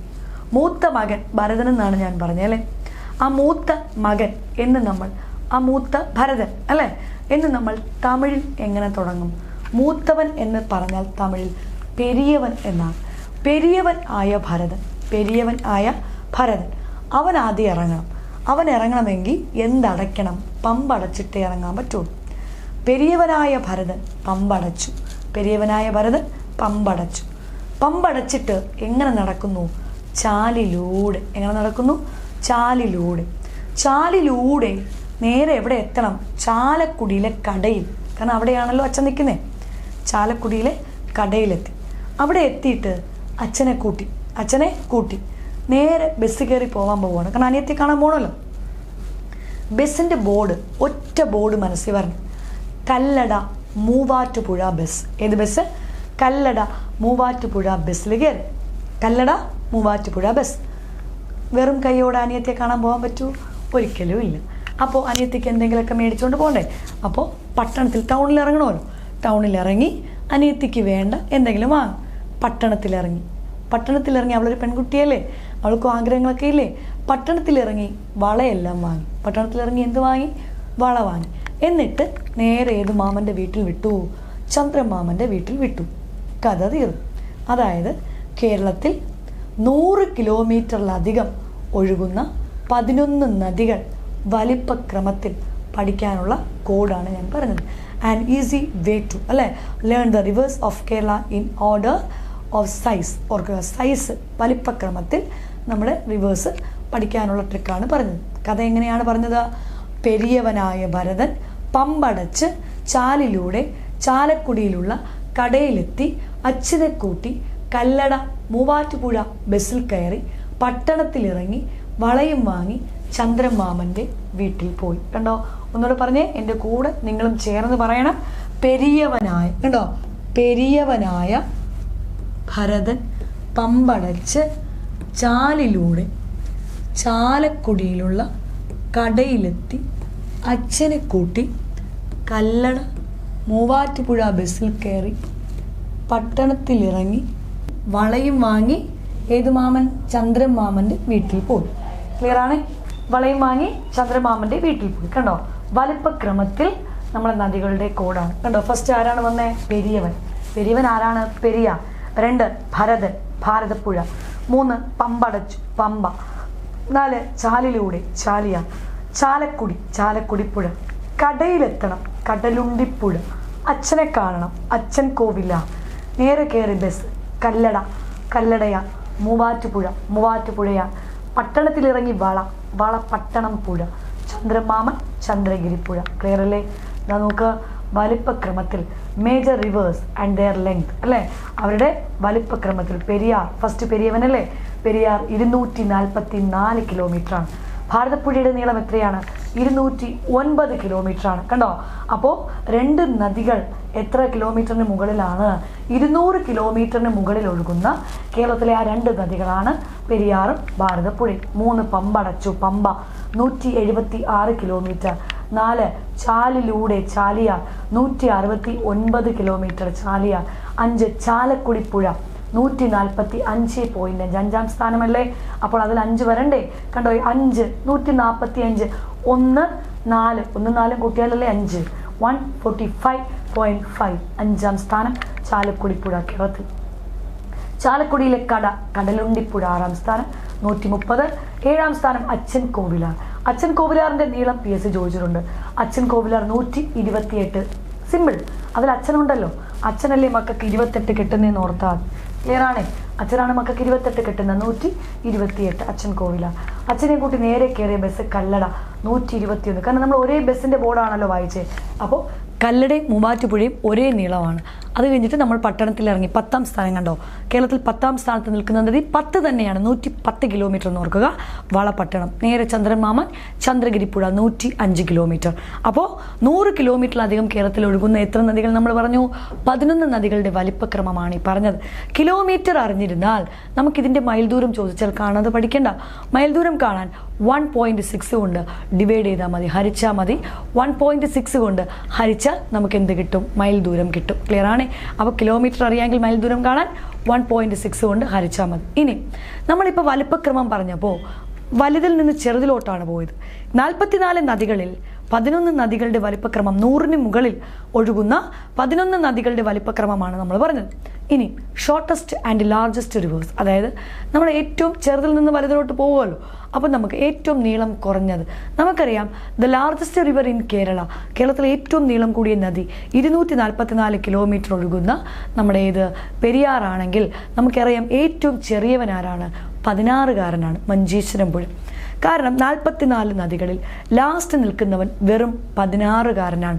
ആ 16കാരനാണ് 16 കിലോമീറ്റർ. മറക്കരുത്, മഞ്ചേശ്വരം റിവർ, മഞ്ചേശ്വരം പുഴയാണ് കേരളത്തിലെ ഏറ്റവും നീളം കുറഞ്ഞ നദി. ഇനി മഞ്ചേശ്വരം കഴിഞ്ഞാൽ 17കാരനുണ്ട്. 17 വയസ്സ്, അവൻ അയിരൂർ പുഴയാണ്. ആരാണ്? അയിരൂർ പുഴ. കണ്ടോ തന്നിട്ടുണ്ട്. The second smallest river in Kerala ഏത് റിവറാണ്? അയിരൂർ. 17 കിലോമീറ്റർ ആണ്. കണ്ടോ കേരളത്തിലെ ഏറ്റവും ചെറിയ രണ്ടാമത്തെ നദിയാണ് അയിരൂർ പുഴ. ചെറിയ നദികളിൽ 3ാമത്തെ നദി രാമപുരം പുഴ. അവൻ 19 കിലോമീറ്റർ ആണ്. എത്രയാണ്? 19 കിലോമീറ്റർ. കേരളത്തിലെ ഏറ്റവും നീളം കുറഞ്ഞ നദികളിൽ 3ാം സ്ഥാനക്കാരനാണ് രാമപുരം പുഴ, 19 കിലോമീറ്റർ. അപ്പം നമ്മുടെ മനസ്സിൽ വരണം, ശ്രദ്ധിച്ച് കേട്ടോണേ. നമ്മൾ ഓൾറെഡി എന്താ പറഞ്ഞേ? എല്ലാ നദികളും വെസ്റ്റേൺ ഘട്ടിൽ നിന്ന് വരും, അവസാനം കടലിലോട്ട് പോയി പതിക്കും. അപ്പോൾ അറബിക്കടലിൽ തന്നെയാണ് എല്ലാ നദികളും ലാസ്റ്റ് പോയി ചേരുന്നത്. എന്നാൽ വ്യക്തമായി അറിയുക, കടലിൽ നേരിട്ട് പോയി പതിക്കുന്നവയുണ്ട്. PSC എത്രയോ തവണ റിപ്പീറ്റ് ചെയ്ത് ചോദിച്ച ചോദ്യമാണ്. അറബിക്കടലിൽ പതിക്കുന്ന ഏറ്റവും വലിയവനാര്? അറബിക്കടലിൽ പതിക്കുന്ന ഏറ്റവും ചെറിയ നദി ഏത്? കണ്ടോ? അപ്പോൾ സിമ്പിളായിട്ട് ആലോചിക്കണേ. അറബിക്കടലിൽ പതിക്കുന്ന ഏറ്റവും ചെറിയ നദി എന്ന് പറയുമ്പോൾ മനസ്സിൽ വരണം, നമ്മുടെ മനസ്സിൽ ഇപ്പം മഞ്ചേശ്വരം ആ ഓപ്ഷനിൽ കാണും, ഈ പറഞ്ഞ അയിരൂർ പുഴയും എല്ലാം കാണും. അപ്പോൾ ഏറ്റവും ചെറിയ നദിയായ മഞ്ചേശ്വരം 16കാരനാണ്. 16 വയസ്സുള്ളൊരു കുഞ്ഞാണവൻ. മഞ്ചേശ്വരം ഏറ്റവും കുഞ്ഞനാണവൻ, 16കാരൻ. അപ്പോൾ അവൻ 10ാം ക്ലാസ് കഴിഞ്ഞ് നിൽക്കുവാണ്, +1 പോകാൻ പോകുന്നതേ ഉള്ളൂ അല്ലേ. അപ്പോൾ അവൻ കുഞ്ഞു ബാലനാണവൻ. ആ കുഞ്ഞു ബാലനായ മഞ്ചേശ്വരംകാരൻ 16കാരൻ അവൻ ഒറ്റയ്ക്ക് കടൽ കാണാനുള്ള ലൈസൻസ് ഉണ്ടോ? ഇല്ലയെന്ന് വിചാരിക്കുക. അപ്പോൾ അവൻ്റെ ഉപ്പയുടെ കൈയും പിടിച്ചാണ് കടൽ കാണാൻ പോകുന്നത്. അതിൻ്റെ അർത്ഥം മഞ്ചേശ്വരം ഉപ്പളക്കായലിൽ ചേർന്നാണ് അറബിക്കടലിൽ പോയി പതിക്കുന്നത്. അപ്പോൾ അറബിക്കടലിൽ നേരിട്ട് പതിക്കുന്നവൻ എന്നുള്ള സ്ഥാനം അവന് വരുമോ? ഒരിക്കലുമില്ല. അറബിക്കടലിൽ നേരിട്ട് പതിക്കുന്ന ഏറ്റവും ചെറിയ നദി മഞ്ചേശ്വരമല്ല. കാരണം അവൻ 16കാരൻ ഉപ്പയുടെ കൈ പിടിച്ചു പോയി എന്നാണ് പറഞ്ഞത്. അപ്പോൾ അവൻ്റെ മുകളിൽ ആരുണ്ട്? 17കാരനുണ്ട്. അയിരൂർ പുഴയും 17 വയസ്സേ ഉള്ളൂ, പ്രായപൂർത്തിയായില്ല, 18 ആവണം, തികയണം അല്ലേ. അപ്പോൾ അവനും ഡയറക്റ്റ് കടലിൽ പതിക്കാനുള്ള ശേഷിയില്ല.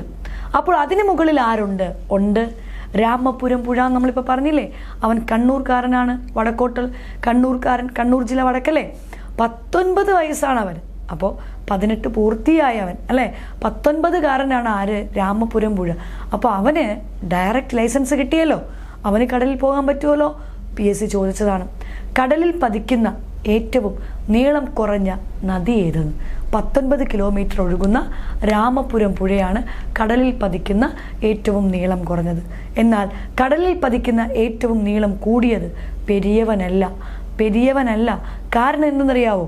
പെരിയാർ നീളത്തിൽ വലിയവനാണ്. നീളത്തിലെ പെരിയാർ വലിയവനുള്ളൂ. പക്ഷേ ബാക്കി നദിയുമായിട്ട് ബന്ധപ്പെട്ട് PSC എന്ത് ചോദിച്ചാലും, അതായത് വൃഷ്ടിപ്രദേശമോ റിവർ ബേസിൻ ഏരിയയോ കടലിൽ പതിക്കുന്നതോ എന്ത് ചോദിക്കട്ടെ, ഭാരതപ്പുഴയാണ് ആൻസർ. എന്തുകൊണ്ടെന്നറിയാവോ? പെരിയവൻ എന്ന് പറഞ്ഞല്ലേ നമ്മൾ പെരിയാറിനെ തുടങ്ങിയത്. പെരിയവൻ മിടുക്കനായത് കൊണ്ടല്ലേ അവൻ അങ്ങോട്ട് പോയി അച്ഛനെയും വിളിച്ച് ആരെ കാണാൻ പോകുന്നത്? അനിയത്തിയെ കാണാൻ വളയൊക്കെ വാങ്ങി പോകുന്നത്. അപ്പോൾ എങ്ങനെ പഠിച്ചു വയ്ക്കണം? പെരിയവൻ വേമ്പൻ എന്ന് പറഞ്ഞാൽ അവൻ വേമ്പനാട്ട് കായലിലാണ് പോയി പതിക്കേണ്ടത്. അപ്പോൾ പെരിയാറിൻ്റെ പതനം എവിടെ ആയിരിക്കണം? വേമ്പനാട് ലേക്കാണ്. അപ്പോൾ അവനല്ല. ഇനി നമ്മൾ നദികൾ പതിക്കുന്നത് പറയുമ്പോൾ ഒരു 2 ട്രിക്ക് ഞാൻ പറഞ്ഞുതരാം. നദികളുടെ പതനം ട്രിക്ക് ശ്രദ്ധിച്ച് കേട്ടോണം. നമ്മൾ ആദ്യം ഒരു കഥ പറഞ്ഞില്ലേ, പെരിയവനായ ഭരതൻ്റെ കഥ. നമ്മൾ വടക്കോട്ടൊഴുകുന്ന നദികൾ, കേരളത്തിലെ വടക്കോട്ട് ഭാഗം, വടക്കോട്ട് ജില്ലകൾ ഒഴുകുന്ന നദികളെല്ലാം അറബിക്കടലിലേ പോയി ചേരുള്ളൂ. ഒന്നാമത്തെ ട്രിക്ക്. വടക്കോട്ടൊഴുകുന്ന നദികളെല്ലാം ഏത് കടലിലേ പോയി ചേരത്തുള്ളൂ? അറബിക്കടലിലേ പോയി ചേരത്തുള്ളൂ. ഇനി രണ്ടാമത്തെ ട്രിക്ക്, ഹിന്ദി ടച്ച് വരുന്ന നദികളുണ്ടോ നോക്കണം. എന്താണ് ഹിന്ദി ടച്ച് എന്ന് ചോദിച്ചാൽ, നമ്മളിപ്പോൾ ഹിന്ദി പറയുമല്ലോ, നമ്മളൊക്കെ സ്കൂളുകളിൽ ഹിന്ദി പഠിച്ചിട്ടുണ്ട്. തുമാരാ നാം ക്യാ ഹേ എന്ന് ചോദിച്ചാൽ നമുക്കറിയാം നമ്മുടെ പേരാണ് ചോദിക്കുന്നത്. മുകളിൽ വരയിട്ടിട്ടാണ് ആ ഹിന്ദി പൂർത്തിയാകുന്നത്. ഈ മുകളിൽ വരയിടാത്ത ഹിന്ദി അക്ഷരങ്ങൾ അറബി ലാംഗ്വേജ് പോലെയൊക്കെ നമുക്ക് തോന്നും. അതായത് ഒരു സിമിലാരിറ്റി, സാദൃശ്യം തോന്നും. അറബി ലാംഗ്വേജ് പോലെ തോന്നും. അതായത് ഹിന്ദി ടച്ച് വരുന്ന നദികളെയും നമ്മൾ നേരെ ഡയറക്റ്റ് ഏത് കടലിലോട്ട് കൊണ്ട് പതിക്കണം? അറബിക്കടലിലോട്ട് കൊണ്ട് പതിക്കണം. ശ്രദ്ധിച്ച് നോക്കണം. അപ്പോൾ ഹിന്ദി ടച്ച് എന്താണ് ഉദ്ദേശിച്ചത്? പെരിയവൻ എന്നല്ലേ നമ്മൾ തുടങ്ങിയേ? പെരിയവനായ ഭരതൻ. പെരിയവൻ തമിഴനല്ലേ? ആ പെരിയവൻ തമിഴൻ ഹിന്ദിയാണോ? അല്ല. പെരിയവൻ വേമ്പൻ എന്നാണ് ഞാൻ പറഞ്ഞത്, വേമ്പനാട്ട് കായൽ. അപ്പോൾ ഡയറക്റ്റ് പതനം വേമ്പനാടാണ്, പെരിയാർ. രണ്ടാമത്തെ കണ്ടോ, ഭരതൻ. ഭരതൻ എന്ന് പറഞ്ഞാൽ ഭാരതപ്പുഴയല്ലേ? ഭാരതപ്പുഴയിൽ ഒരു ഭാരതമില്ലേ? ഭാരത് ഹമാര ദേശേ പറയൂലേ നമ്മൾ. ഭാരത് ഹിന്ദിയല്ലേ? ഭാരത് അപ്പോഴേ നമുക്ക് കിട്ടി. ഹിന്ദി ടച്ച് വന്ന നദിയാണ്. നേരെ ഡയറക്റ്റ് ഏത് കടല്? അറബിക്കടലിൽ നമ്മൾ കൊണ്ടുപോയി ഇട്ടു. കണ്ടോ? അപ്പം തന്നെ അവിടെ എന്ത് ചോദ്യം വന്നു? അറബിക്കടലിൽ പതിക്കുന്ന ഏറ്റവും നീളം കൂടിയവൻ ഭാരതപ്പുഴയാണ്. The longest river that in to the sea is Bharathapuzha റിവറാണ്. മറക്കേ ചെയ്യരുത്. അപ്പോൾ ഈ ഭാരതപ്പുഴ അറബിക്കടലിൽ പതിക്കുന്ന വലിയവനാണ്. മലപ്പുറം പൊന്നാനിയിൽ വെച്ചാണ് ഭാരതപ്പുഴ അറബിക്കടലിലോട്ട് നമ്മൾ ഡീറ്റെയിൽ ആയിട്ട് പഠിക്കും പതിക്കുന്നത്, മറക്കരുത്. ഇനി നമ്മൾ പറഞ്ഞു സ്മോളസ്റ്റ് റിവർ ഓൾറെഡി നമ്മൾ പറഞ്ഞു അല്ലേ? 19കാരൻ ആരാണ്? രാമപുരം പുഴയാണ് സ്മോളസ്റ്റ് റിവർ. എവിടെ പതിക്കുന്നത്? ഫോൾ ഇൻ ടു സീയിലോട്ട് പോകുന്നത് സ്മോളസ്റ്റ് റിവർ രാമപുരം പുഴയുമാണ്. ക്ലിയർ അല്ലേ? മറന്നേ പോരുത്. ഇനി അപ്പോൾ കടലിൽ പതിക്കുന്ന ഏറ്റവും നീളം കൂടിയ നദി ഭാരതപ്പുഴയും കടലിൽ പതിക്കുന്ന ഏറ്റവും നീളം കുറഞ്ഞ നദി രാമപുരം പുഴയുമാണ്. എന്നാൽ ശ്രദ്ധിച്ച് കേട്ടോണം, നമ്മളെ കേരളത്തിൽ കിഴക്കോട്ടൊഴുകുന്നതിൽ ചെറിയവനാരാണ്? 41 പടിഞ്ഞാറും 3 കിഴക്കോട്ടുമാണ്. ആ 3 വലിയവൻ കബനി എന്ന് നമ്മൾ പറഞ്ഞു. ചെറിയവൻ പാമ്പാറാണ്. ചെറിയവൻ പാമ്പാർ. അപ്പോൾ കിഴക്കോട്ടൊഴുകുന്നതിൽ ഏറ്റവും ചെറിയവനാണ് പാമ്പാർ. മറക്കേ ചെയ്യരുത്. ഇനി നമ്മുടെ more information about the major reverse, അതായത് പ്രധാനപ്പെട്ട നദികളുടെ കൂടുതൽ വിവരങ്ങളാണ് നമ്മൾ പറയാൻ പോകുന്നത്. നമ്മൾ ആദ്യം സൂചിപ്പിച്ചിരുന്നില്ലേ ഒരു കാച്ച്മെൻറ്റ് ഏരിയയൊക്കെ 2000-നും 20,000 ചതുരശ്ര കിലോമീറ്ററിനും ഇടയിൽ നീളമുള്ള വൃഷ്ടിപ്രദേശം അല്ലെങ്കിൽ നിർവാഴ്ചയുള്ള നദികളെ മീഡിയം റിവേഴ്സ് എന്ന് പറയുന്നു. കേരളത്തിലെ ആദ്യത്തെ 4 നദികൾ മീഡിയം റിവേഴ്സിൽ വരുന്നതാണ്. ഇടത്തരം നദി ഏതൊക്കെയാണ്? പെരിയാർ, ഭാരതപ്പുഴ, പമ്പ, ചാലിയാർ. ഇതെല്ലാം these are the medium examples of medium reverse. എന്നാൽ അതായത് 40 റിവേഴ്സ്, ബാക്കിയുള്ള those who A catchment area എന്താണ് ഓഫ് ലെസ് ദാൻ 2000, ആ 2000-ന് താഴെ വരുന്ന കാച്ച്മെൻറ്റ് ഏരിയ ഉള്ള മറ്റ് നദികൾ 40 ഉണ്ടെന്ന് പറഞ്ഞില്ലേ? ആ നദികളെല്ലാം നമ്മൾ സ്മോൾ റിവേഴ്സ് അല്ലെങ്കിൽ മൈനർ റിവേഴ്സ് എന്ന് പറയും. ക്ലിയർ അല്ലേ? അപ്പോൾ ഔട്ട് ഓഫ് 44 റിവേഴ്സിൽ 40 എന്താണ്? 40 സ്മോൾ റിവേഴ്സ് മൈനർ റിവേഴ്സും 4 എന്ന് പറയുന്നത് മീഡിയം റിവേഴ്സുമാണ്. ക്ലിയർ അല്ലേ? ഇനി നമുക്ക് ഓരോ നദികൾ പറയുന്നതിന് മുമ്പ് ആദ്യം നദികളുടെ എല്ലാം പഴയ പേരുകളുണ്ട്. ഒരുപാട് നദികൾ ഇന്ന അപരനാമത്തിൽ അറിയപ്പെടുന്നു എന്ന് PSC ചോദിച്ചിട്ടുണ്ട്. നിങ്ങൾ കേട്ടിട്ടുണ്ട്, നമ്മുടെ പെരിയാർ എടുത്താൽ തന്നെ ഏറ്റവും നീളം കൂടിയ നദിയായ പെരിയാർ കേരളത്തിൻ്റെ ജീവരേഖ എന്നാണ് നമ്മൾ അവനെ വിളിക്കുന്നത് അല്ലേ? ലൈഫ് ലൈൻ ഓഫ് കേരള എന്ന് ചോദിച്ചാൽ കേരളത്തിൻ്റെ ജീവരേഖ അത് പെരിയാറാണ്. ചൂർണി എന്ന് വിളിക്കുന്നതും പെരിയാറിനെയാണ്. പൂർണ്ണ എന്ന് വിളിക്കുന്നതും പെരിയാറാണ്. മറക്കരുത്, ചൂർണി എന്ന് നമ്മൾ വിളിക്കും, പൂർണ്ണ എന്നും വിളിക്കും.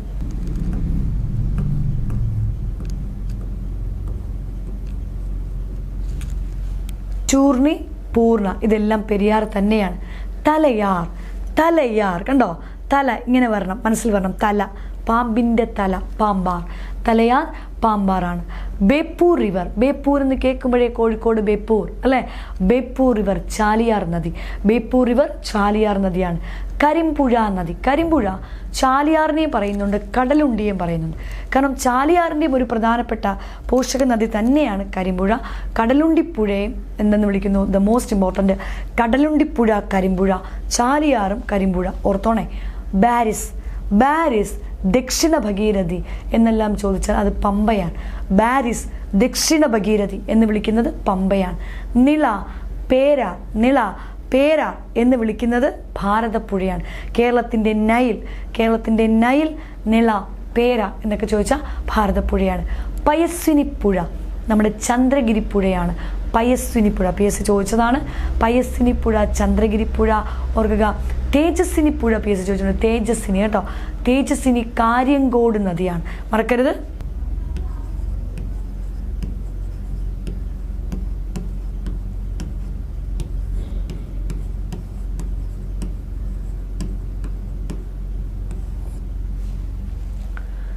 പയസ്വിനി ചന്ദ്രഗിരി, പയസ്വിനി ചന്ദ്രഗിരി, തേജസ്വിനി കാര്യങ്കോട്, തേജസ്വിനി കാര്യങ്കോട്. ചിറ്റൂർ പുഴ എന്ന് പറയുന്നതും നമ്മൾ ഏതിനെയാണ്? കണ്ണാടിപ്പുഴ, ഭാരതപ്പുഴയുടെ പോഷക നദിയായ കണ്ണാടിപ്പുഴയാണ് നമ്മൾ ചിറ്റൂർ പുഴ എന്ന് വിളിക്കുന്നത്. യെല്ലോ റിവർ കേരളത്തിൻ്റെ മഞ്ഞ നദി, യെല്ലോ റിവർ കേരളത്തിൻ്റെ മഞ്ഞ നദി കുറ്റ്യാടിപ്പുഴയാണ്. കുറ്റ്യാടിപ്പുഴ തന്നെയാണ് കേരളത്തിൻ്റെ മഞ്ഞ നദി. ആ കുറ്റ്യാടിപ്പുഴയെ വിളിക്കുന്ന പേരുണ്ട് മുരാട് പുഴ.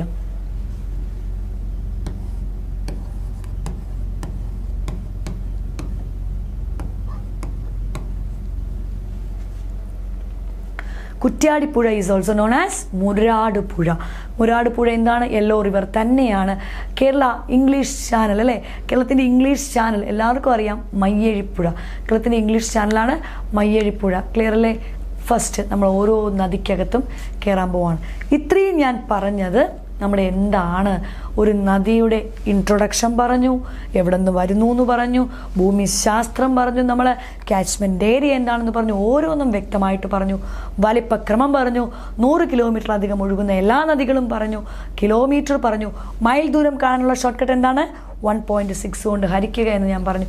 ഇതെല്ലാം പറഞ്ഞതാണ്. ഇനി നമ്മൾ ഓരോ നദിക്കകത്തും കയറാൻ പോവുകയാണ്. പെരിയാർ, പെരിയാർ എന്ന് പറയുമ്പോഴേ നീളത്തിൽ വലിയവനാണ് പെരിയാർ അല്ലേ? നീളത്തിൽ കേരളത്തിലെ ഏറ്റവും നീളം കൂടിയ നദി പെരിയാർ.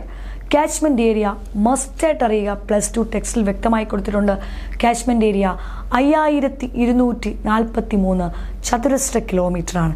5243 കിലോമീറ്റർ സ്ക്വയറാണ് എന്ത് കാച്ച്മെൻറ്റ് ഏരിയ എന്ന് പറയുന്നത്. 5243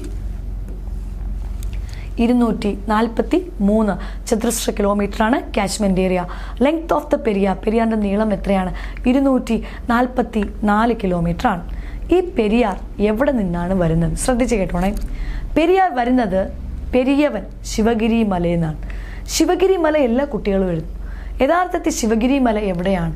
കേരളം തമിഴ്നാട് ബോർഡറാണ് വരുന്നത്. ആ കേരളം തമിഴ്നാട് അതിർത്തി പ്രദേശത്തിലെ ശിവഗിരി മലയുടെ ഭാഗമായ ശിവനല്ലേ, ശിവഗിരി മലയെന്നല്ലേ പെരിയാർ വരുന്നേ? എല്ലാവരും എഴുതും. ഒരു PSC പഠിക്കുന്ന കുട്ടിക്കറിയാം പെരിയാർ ശിവഗിരി മലയെന്നാണ് ഉത്ഭവിക്കുന്നതെന്ന്. അപ്പോൾ ആ പെരിയാർ ശിവഗിരി മലയിൽ നിന്ന് ഉത്ഭവിക്കുമ്പോൾ ശിവഗിരി ശിവനുണ്ടതിൽ, ശിവൻ്റെ കയ്യിലല്ലേ ഒരു ശൂലവും ഒരു ഉടുക്കുമൊക്കെ ഇരിക്കുന്നത്? ശിവൻ്റെ കയ്യിലല്ലേ ഒരു ശൂലവും ഒരു ഉടുക്കുമൊക്കെ ശിവൻ്റെ കയ്യിലാണ്. അപ്പോൾ ഒരു ഉടുക്ക് പെട്ടി ഇങ്ങനെ പെട്ടി വെച്ചിങ്ങനെ ശിവൻ ഓർത്താൽ മതി. ശിവൻ്റെ കയ്യിലാണ് ഒരു ഉടുക്ക് പെട്ടി. ഒരൊറ്റ പെട്ടി ഓപ്ഷനിൽ കാണുള്ളൂ. അതാണ് ചൊക്കാംപെട്ടി മലനിരകൾ. ശിവഗിരി മലയുടെ ഭാഗമായ ചൊക്കാംപെട്ടി മലനിരകളിൽ നിന്നാണ് നമ്മുടെ കേരളത്തിലെ പെരിയാർ ഉത്ഭവിക്കുന്നത്.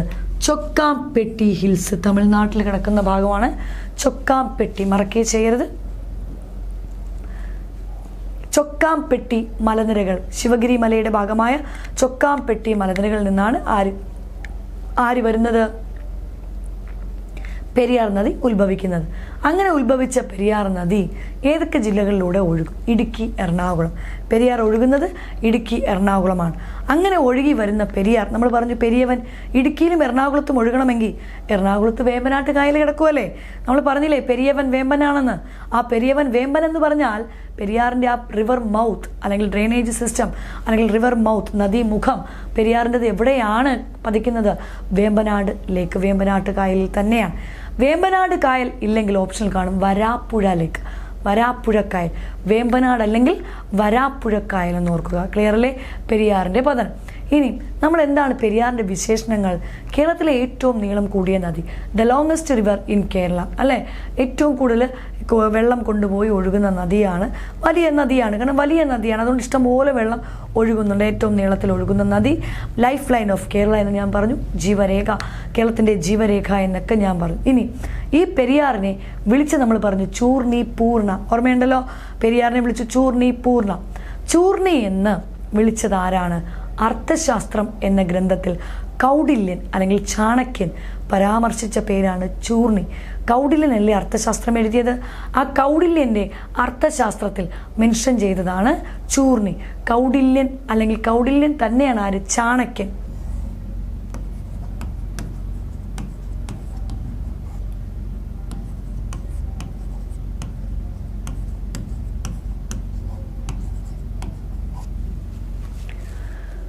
കൗടില്യൻ, ചാണക്യൻ, അദ്ദേഹത്തിൻ്റെ റിയൽ നെയിമാണ് വിഷ്ണുഗുപ്തൻ. അദ്ദേഹമാണ് അർത്ഥശാസ്ത്രം രചിച്ചത്.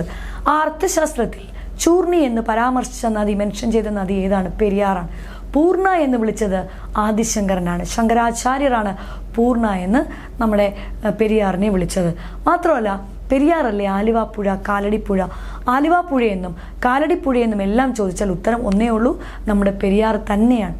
കേരളത്തിലെ ഏറ്റവും നീളം കൂടിയ നദി പെരിയാർ. ഏറ്റവും കൂടുതൽ ഹൈഡ്രോ ഇലക്ട്രിക് പ്രോജക്റ്റ്, ജലവൈദ്യുത പദ്ധതികളുള്ള നദി പെരിയാർ. ഏറ്റവും കൂടുതൽ ഡാം, കണ്ടോ? കാരണം ഇഷ്ടംപോലെ ഡാം ആയാലും ജലവൈദ്യുത പദ്ധതികളായാലും ട്രിബ്യൂട്ടറീസ്, പോഷക നദികളായാലും ഇതെല്ലാം കേരളത്തിൽ പെരിയാറിലാണ്. മേജർ പ്രോജക്ട്സുകളെ നമുക്കറിയാം. The first hydro electric project, അല്ലേ? കേരളത്തിലെ ആദ്യത്തെ ജലവൈദ്യുത പദ്ധതിയായ പള്ളിവാസൽ 1940 കേരളത്തിലെ ആദ്യത്തെ ജലവൈദ്യുത പദ്ധതിയായ പള്ളിവാസൽ 1940 നിലവിൽ വരുന്നത് പെരിയാറിൽ തന്നെയാണ്. ഇടുക്കിയിലെ പെരിയാറിൽ തന്നെയാണ് പള്ളിവാസൽ വരുന്നത്. കേരളത്തിലെ ഏറ്റവും വലിയ largest hydro electric project Idukki പ്രോജക്റ്റും പെരിയാർ നദിയിൽ തന്നെയാണ് വരുന്നത്. മാത്രമല്ല നാം പള്ളിവാസൽ ആദ്യത്തെ ജലവൈദ്യുത പദ്ധതിയായ പള്ളിവാസലാണ് കേരളത്തിലെ ഏറ്റവും വലിയ നാലാമത്തെ ഹൈഡ്രോ ഇലക്ട്രിക് പ്രോജക്റ്റും പള്ളിവാസലാണ്. ഏറ്റവും വലിയവൻ ഇടുക്കി ഹൈഡ്രോ ഇലക്ട്രിക് പ്രോജക്റ്റാണ്. ആ ഇടുക്കിയും പെരിയാറിൽ തന്നെയാണ്. ക്ലിയർ ആണ്? നമ്മൾ ഓൾറെഡി സൂചിപ്പിച്ചു, ഏറ്റവും കൂടുതൽ ജലവൈദ്യുത പദ്ധതികളുള്ള കേരളത്തിലെ നദി ഏത് തന്നെയാണ്? നമ്മുടെ പെരിയാർ തന്നെയാണ് ഹൈഡ്രോ ഇലക്ട്രിക് പ്രോജക്റ്റുകൾ ഏറ്റവും കൂടുതലുള്ള കേരളത്തിലെ നദി എന്ന് പറയുന്നത്. പെരിയാറിൽ സ്ഥാപിച്ചിരിക്കുന്ന പ്രധാനപ്പെട്ട ജലവൈദ്യുത പദ്ധതികൾ, പെരിയാർ സ്ഥാപിച്ചിരിക്കുന്ന പ്രധാനപ്പെട്ട കൂടുതലും പെരിയാറിൻ്റെ പല പോഷക നദികളിലുമാണ് ഇരിക്കുന്നത്. പെരിയാറിൽ സ്ഥാപിച്ചിരിക്കുന്ന പ്രധാനപ്പെട്ട ജലവൈദ്യുത പദ്ധതികളാണ് പള്ളിവാസലുണ്ട്, ചെങ്കുളം പദ്ധതി പള്ളിവാസലുണ്ട്, ചെങ്കുളമുണ്ട്, ലോവർ പെരിയാറുണ്ട്, പന്നിയാറുണ്ട്, നേര്യമംഗലമുണ്ട്. ഇതെല്ലാം നമ്മുടെ പെരിയാറിൽ സ്ഥാപിച്ചിരിക്കുന്ന പ്രധാനപ്പെട്ട പദ്ധതികളാണ്. ക്ലിയർ ആണേ? ഇനി നമ്മൾ ഓൾറെഡി സൂചിപ്പിച്ചു, ഏറ്റവും കൂടുതൽ അണക്കെട്ടുകളുള്ള നദിയെല്ലാം പെരിയാർ തന്നെയാണ്. ഏറ്റവും കൂടുതൽ അണക്കെട്ടുകൾ, ഏറ്റവും കൂടുതൽ പോഷക നദികളുള്ള നദിയെല്ലാം പെരിയാറാണ്. ഇനി നമ്മുടെ ഏറ്റവും പ്രധാനപ്പെട്ട പോയിന്റ്, ഈ പെരിയാർ ഇടുക്കി എറണാകുളത്ത് ഒഴുകുമല്ലേ? എറണാകുളത്ത് ഒരു സ്ഥലത്ത് വെച്ച് പെരിയാർ രണ്ടായിട്ട് സ്പ്ലിറ്റ് ചെയ്യും, അല്ലേ? എവിടെ വെച്ചാണ്? ആലുവയിൽ വെച്ച് പെരിയാർ രണ്ടായിട്ട് ഡിവൈഡ് ചെയ്ത് ഒഴുകും. ഏതൊക്കെ ഭാഗം? മംഗലം പുഴ, മാർത്താണ്ഡം പുഴ. മംഗലം പുഴയായിട്ടും മാർത്താണ്ഡം പുഴയായിട്ടും, മറക്കരുത്, മംഗലം മാർത്താണ്ഡം. എവിടെ വെച്ച്? അറ്റ് ആലുവ. ആലുവയിൽ വെച്ച് മംഗലം പുഴ, മാർത്താണ്ഡം പുഴയായിട്ട് രണ്ടായിട്ട് നമ്മുടെ പെരിയാർ സ്പ്ലിറ്റായിട്ട് പോയിട്ട് മംഗലം പുഴ പോയി ചേരുന്നത് ചാലക്കുടിയിലാണ്. മാർത്താണ്ഡം എറണാകുളത്ത് തന്നെ വേമ്പനാട്ട് കായലിൽ പതിക്കും. ഈ മംഗലം ചാലക്കുടി എന്ന് കേൾക്കുമ്പോൾ പിള്ളേരുടെ മനസ്സിൽ എന്തുവരും?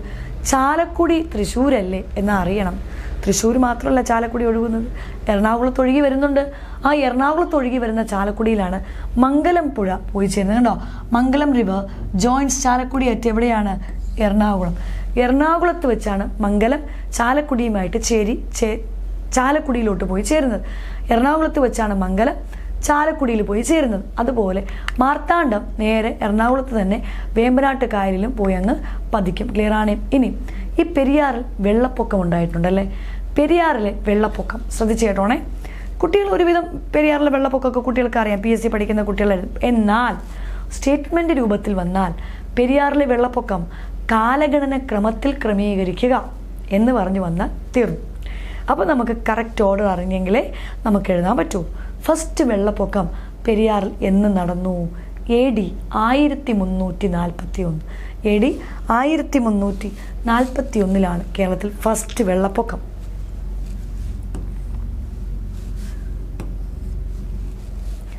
പെരിയാറിൽ ആദ്യമായി ഒരു വെള്ളപ്പൊക്കം ഉണ്ടാകുന്നത് AD 1341.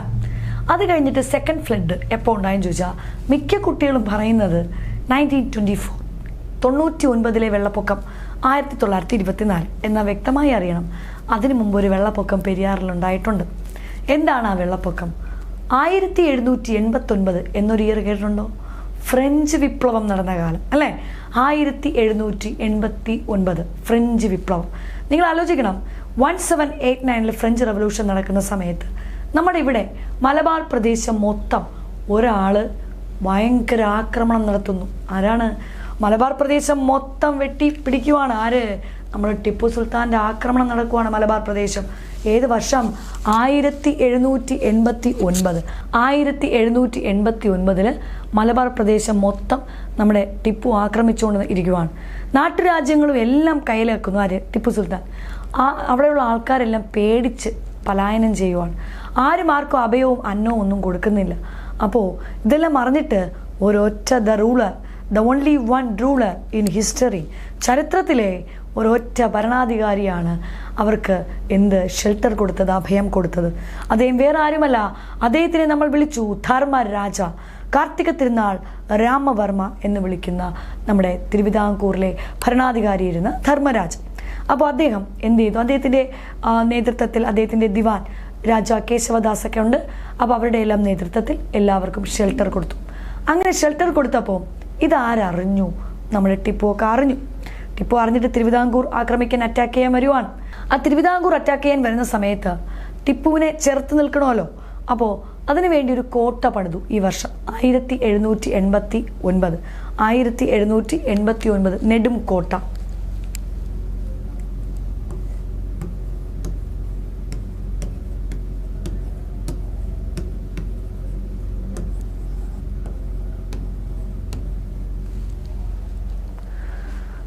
ആയിരത്തി 1789 നെടും കോട്ട തൃശ്ശൂരിലാണെന്ന് ഇരിക്കുന്നത്.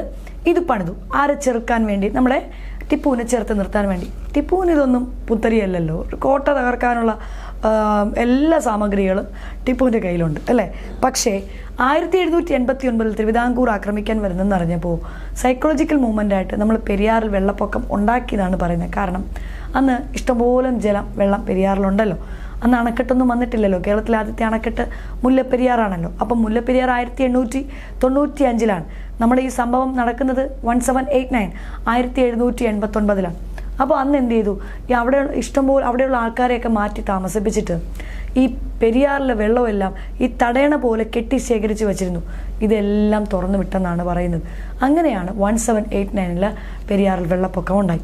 അപ്പോൾ 1789 പെരിയാർ രണ്ടാമത് വെള്ളപ്പൊക്കമുണ്ടായി. ഈ വെള്ളപ്പൊക്കം കാരണം ടിപ്പു സുൽത്താൻ തിരുവിതാംകൂർ ആക്രമണം ഉപേക്ഷിച്ചിട്ട് തിരികെ പോയ വെള്ളപ്പൊക്കമാണ് 1789. മറക്കുകയും ചെയ്യരുത്. അതായത് നമ്മൾ പറഞ്ഞു 1789 ഒരു നെടും കോട്ട.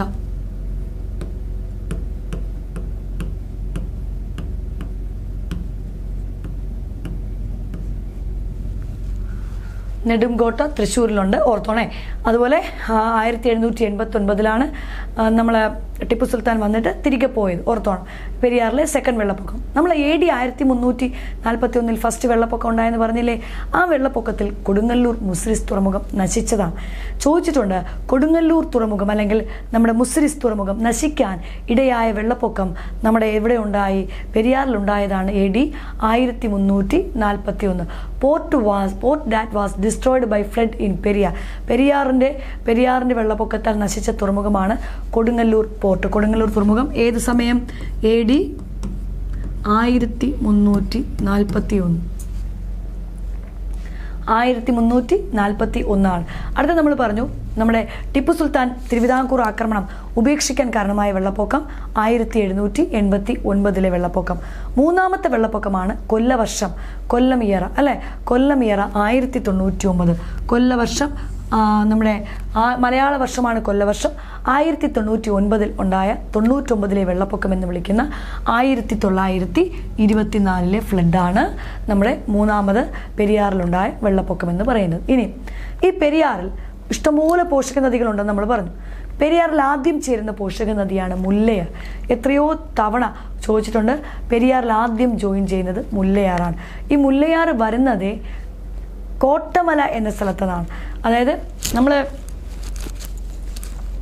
ശിവഗിരി മലയുടെ ഭാഗമായ ചൊക്കാംപെട്ടി മലനിരകളിൽ നിന്ന് പെരിയാർ ഉത്ഭവിക്കുമല്ലോ. ഉത്ഭവിച്ചത് കേരളത്തിലോട്ട് ഇടുക്കിയിലും എറണാകുളത്തുമല്ലേ ഒഴുകുന്നത്. ഇടുക്കിയിലോട്ട് കേരളം തമിഴ്നാട് ബോർഡർ ഇടുക്കിയിലോട്ട് പ്രവേശിക്കുമ്പോൾ അവിടെ കോട്ടമല എന്നൊരു മലയുണ്ട്. ആ കോട്ടമലയിൽ നിന്നാണ് മുല്ലയാർ ആദ്യം ഒഴുകി വന്ന് ആരടുത്ത് ചേരുന്നത്? പെരിയാറിൽ ചേരും. അതുകൊണ്ടാണ് the first tributary river to join Periyar എന്ന് ചോദിച്ചാൽ അത് മുല്ലയാറാണ്. ക്ലിയറാണ്? മറന്നേ പോകരുത്. മുല്ലയാറാണ് ആദ്യത്തെ പോഷക നദി. ഇനി ഒരുപാട് പോഷക നദി പെരിയാറിനുണ്ട്. കാരണം പ്രത്യേകിച്ച് ഇടുക്കിയിൽ ഒഴുകുവാനുണ്ട്. ഇടുക്കിയിൽ കയറുന്ന സ്ഥലങ്ങളെല്ലാം പെരിയാറിൻ്റെ പോഷക നദികളാണ്. മുതിരമ്പുഴയാറ്, പെരിഞ്ചാംകുട്ടിയാറ്, പെരുംതുറയാറ്, കട്ടപ്പനയിൽ കയറുമ്പോൾ അത് കട്ടപ്പനയാറ്, ചെറുതോണിപ്പുഴ, ചിത്രപ്പുഴ, പന്നിയാറ്, തൊട്ടിയാറ്, ദേവിയാറ്, ഇടമലയാറ്, ഇതെല്ലാം പെരിയാറിൻ്റെ പ്രധാനപ്പെട്ട പോഷക നദികൾ തന്നെയാണ്. അപ്പോൾ പെരിയാറിൻ്റെ പ്രധാനപ്പെട്ട ആദ്യത്തെ ട്രിബ്യൂട്ടറി, ആദ്യത്തെ പോഷക നദിയാണ് മുല്ലയാർ. മറ്റു പോഷക നദികളാണ് ഏതൊക്കെ നമ്മൾ പറഞ്ഞ ട്രിബ്യൂട്ടറീസ്? പെരിയാറിൻ്റെ പ്രധാനപ്പെട്ട മറ്റ് പോഷക നദികൾ മുതിരമ്പുഴയാറുണ്ട്, അതുപോലെ തന്നെ പെരിഞ്ചാംകുട്ടിയാറുണ്ട്, മുതിരമ്പുഴയാറ്, പെരിഞ്ചാംകുട്ടിയാറ്, പെരുംതുറയാറ്, നമ്മുടെ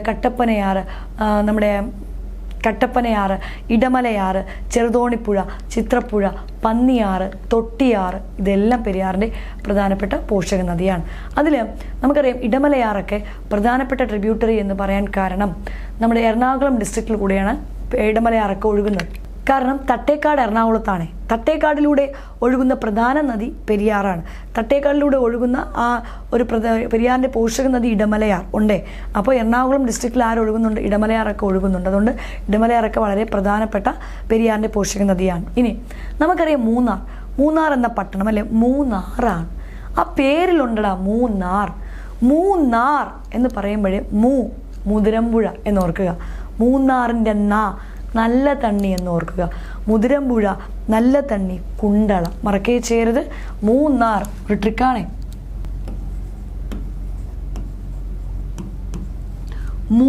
മുതിരമ്പുഴ എന്ന് ഓർക്കുക.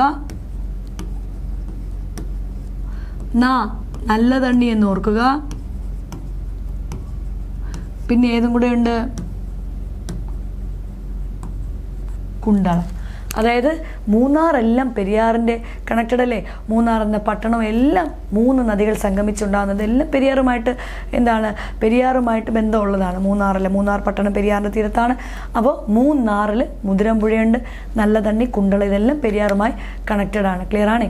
അതായത് ലേറ്റസ്റ്റ് നമ്മുടെ സെൻട്രൽ പൊല്യൂഷൻ കൺട്രോൾ ബോർഡിൻ്റെ ലേറ്റസ്റ്റ് റിപ്പോർട്ട് പ്രകാരം കേരളത്തിൽ നിലവിൽ മലിനീകരണത്തിൽ പൊല്യൂട്ടഡ് ആയിട്ട് നിൽക്കുന്ന ഫസ്റ്റ് സ്ഥാനത്ത് നിൽക്കുന്ന നദി കല്ലായിപ്പുഴയാണ്. പണ്ട് നമ്മൾ പഠിക്കുന്നത് ആദ്യം ചാലിയാർ എന്നായിരുന്നു. കല്ലായിപ്പുഴ ചാലിയാർ എന്നാണ് പഠിച്ചുകൊണ്ടിരുന്നത്. ചാലിയാർ മാറിയിട്ട് 2019 വാട്ടർ റിസോഴ്സ് മാനേജ്മെൻറ്റ് ഒരു സർവേ നടത്തിയപ്പോൾ നമ്മുടെ പെരിയാർ കയറി വന്നു. പക്ഷെ വ്യക്തമായി അറിയുക, നിലവിൽ currently according to the report from central pollution control board of കേരളയുടെ റിപ്പോർട്ട് പ്രകാരം കല്ലായിപ്പുഴയാണ്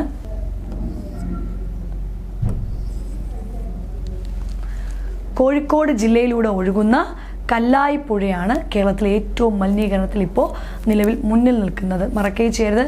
കരമനയാറാണ് നമ്മുടെ തിരുവനന്തപുരം ജില്ലയിലെ കരമനയാറാണ് ഇപ്പം സെക്കൻഡ് പൊസിഷനിൽ പൊല്യൂട്ടറിൽ നിൽക്കുന്നത് കരമനയാറാണ്. തേർഡാണ് പെരിയാർ. ഓർത്തോണേ. അപ്പോൾ പെരിയാർ ആയിരുന്നതെല്ലാം മാറിയേ. ഇപ്പോൾ കറൻ്റ്ലി ഏറ്റവും കേരളത്തിൽ മലിനീകരണത്തിൽ മുന്നിൽ നിൽക്കുന്ന നദി കല്ലായിപ്പുഴ തന്നെയാണ്. 2ാം സ്ഥാനം തിരുവനന്തപുരം ജില്ലയിലെ കരമനയാറ് കയറിയിട്ടുണ്ട്. 3ാം സ്ഥാനമാണ് നമ്മുടെ പെരിയാർ. ക്ലിയർ അല്ലേ? മറന്നേ പോരുത്.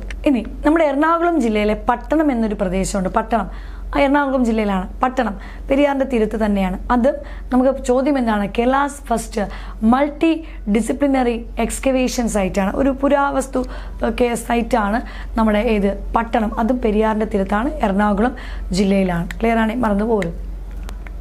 ഇനി നമ്മുടെ പെരിയാറിൻ്റെ തീരത്ത് എന്തൊക്കെയുണ്ട്? പെരിയാറിൻ്റെ തീരത്ത് നമുക്കറിയാം Periyar wild life sanctuary, Periyar വന്യജീവി സങ്കേതം, പെരിയാർ വൈൽഡ് ലൈഫ് സാങ്ച്വറിയിലൂടെ ഒഴുകുന്ന നദി പെരിയാർ നദി, പെരിയാർ വൈൽഡ് ലൈഫ് സാങ്ച്വറി ഉണ്ട്, Thattekad bird life sanctuary Ernakulam ജില്ലയിലെ തട്ടേക്കാട് പെരിയാറിൻ്റെ തീരത്താണ്.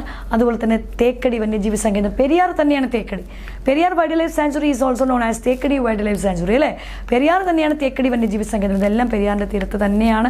മലയാറ്റൂർ ചർച്ച്, മലയാറ്റൂർ പള്ളി നമ്മുടെ പെരിയാറിൻ്റെ തീരത്താണ്. മലയാറ്റൂർ പള്ളി, കാലടി ബർത്ത് പ്ലേസ് ഓഫ് ശങ്കരാചാര്യർ, ശങ്കരാചാര്യരുടെ ജന്മസ്ഥലമായ കാലടി അല്ലേ, അത് നമ്മുടെ പെരിയാറിൻ്റെ തീരത്താണ് കാലടി.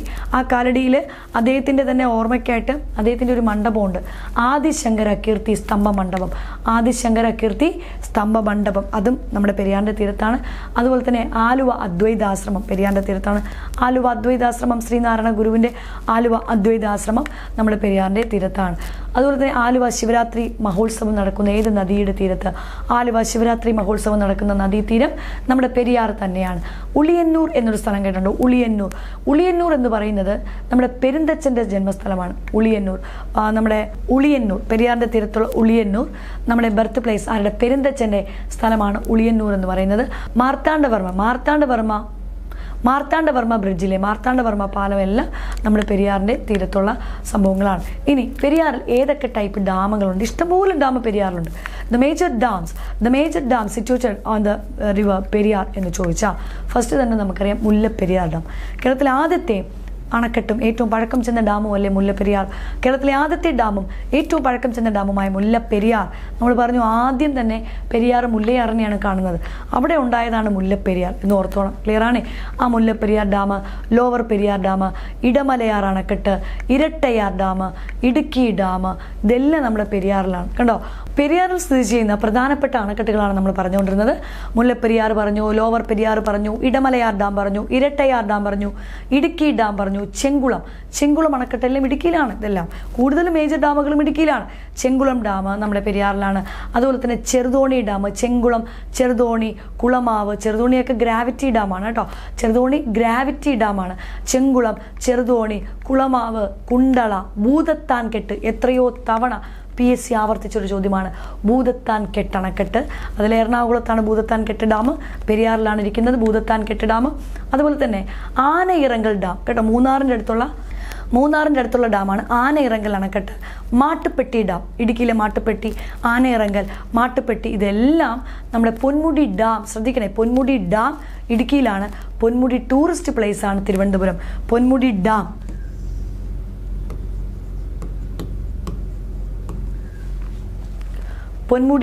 ഇടുക്കിയാണ്. പൊന്മുടി ടൂറിസ്റ്റ് പ്ലേസ് ആണ് നമ്മുടെ തിരുവനന്തപുരം. ക്ലിയർ ആണ്? ഇതെല്ലാം നമ്മുടെ പെരിയാറിൻ്റെ തീരത്തുള്ളതാണ്. യഥാർത്ഥത്തിൽ പറയുവാണെങ്കിൽ there are approximately 20 ഡാംസ്, ഏകദേശം ഒരു 20 ഡാമോളം ഇത് നമ്മുടെ പെരിയാർ നദിയിലുണ്ട് കേട്ടോ, ഓർത്തോണം. ഇനി ദ ഭൂതത്താൻ കെട്ട് and Neriamangalam dam are located. നമ്മൾ നേരത്തെ സൂചിപ്പിച്ചല്ലോ ഭൂതത്താൻ കെട്ട് എറണാകുളത്ത് തന്നെയാണ്, പെരിയാറിലാണ്. നേര്യമംഗലം ഡാം, നേര്യമംഗലവും ഭൂതത്താൻ കെട്ടും എല്ലാം എറണാകുളം ഡിസ്ട്രിക്റ്റിലാണ്, പെരിയാർ നദിയിലിരിക്കുന്നതാണ്. പറഞ്ഞേ പോരുത്. ഭൂതത്താൻ കെട്ടും നേര്യമംഗലവും ഒക്കെ എറണാകുളത്താണ്. മറ്റ് പറഞ്ഞ നമ്മൾ കൂടുതൽ പറഞ്ഞ ഇപ്പോൾ നമ്മൾ ബാക്കി പറഞ്ഞ കൂടുതൽ ഡാമുകളും ഇടുക്കിയിലാണ്. അതുപോലെ തന്നെ നമ്മൾ ചെറുതോണി പറഞ്ഞില്ലേ, ചെറുതോണി ഞാൻ സൂചിപ്പിച്ചിരുന്നു. ചെറുതോണി എന്ന് പറയുന്നത് ഗ്രാവിറ്റി ഡാമാണ്. This is the first and largest gravity dam in Kerala. കേരളത്തിലെ ആദ്യത്തേതും ഏറ്റവും വലുതുമായ ഗ്രാവിറ്റി ഡാമാണ് ചെറുതോണി അണക്കെട്ട്. കേരളത്തിലെ ആദ്യത്തേതും ഏറ്റവും വലുതുമായ ഗ്രാവിറ്റി അണക്കെട്ട് എന്ന് ചോദിച്ചാൽ അത് ചെറുതോണിയാണ്. ഇത്രയും പോയിന്റുകൾ നമ്മളൊരു പെരിയാർ നദിയെക്കുറിച്ച് മാത്രമാണ് പറഞ്ഞത്. അപ്പോൾ പെരിയാറിനെ കുറിച്ച് വ്യക്തമായിട്ട് നമുക്കിപ്പോൾ ഒരു ധാരണയുണ്ട്. പെരിയാറിൻ്റെ എല്ലാ എന്ത് സ്റ്റേറ്റ്മെൻറ്റ് വന്നാലും നമുക്ക് ഇതിൽ നിന്ന് എഴുതാൻ പറ്റും. ക്ലിയർ ആണ്? അപ്പോൾ പെരിയാർ നദി എല്ലാവർക്കും മനസ്സിലായെന്ന് വിശ്വസിക്കുന്നു. Thank you.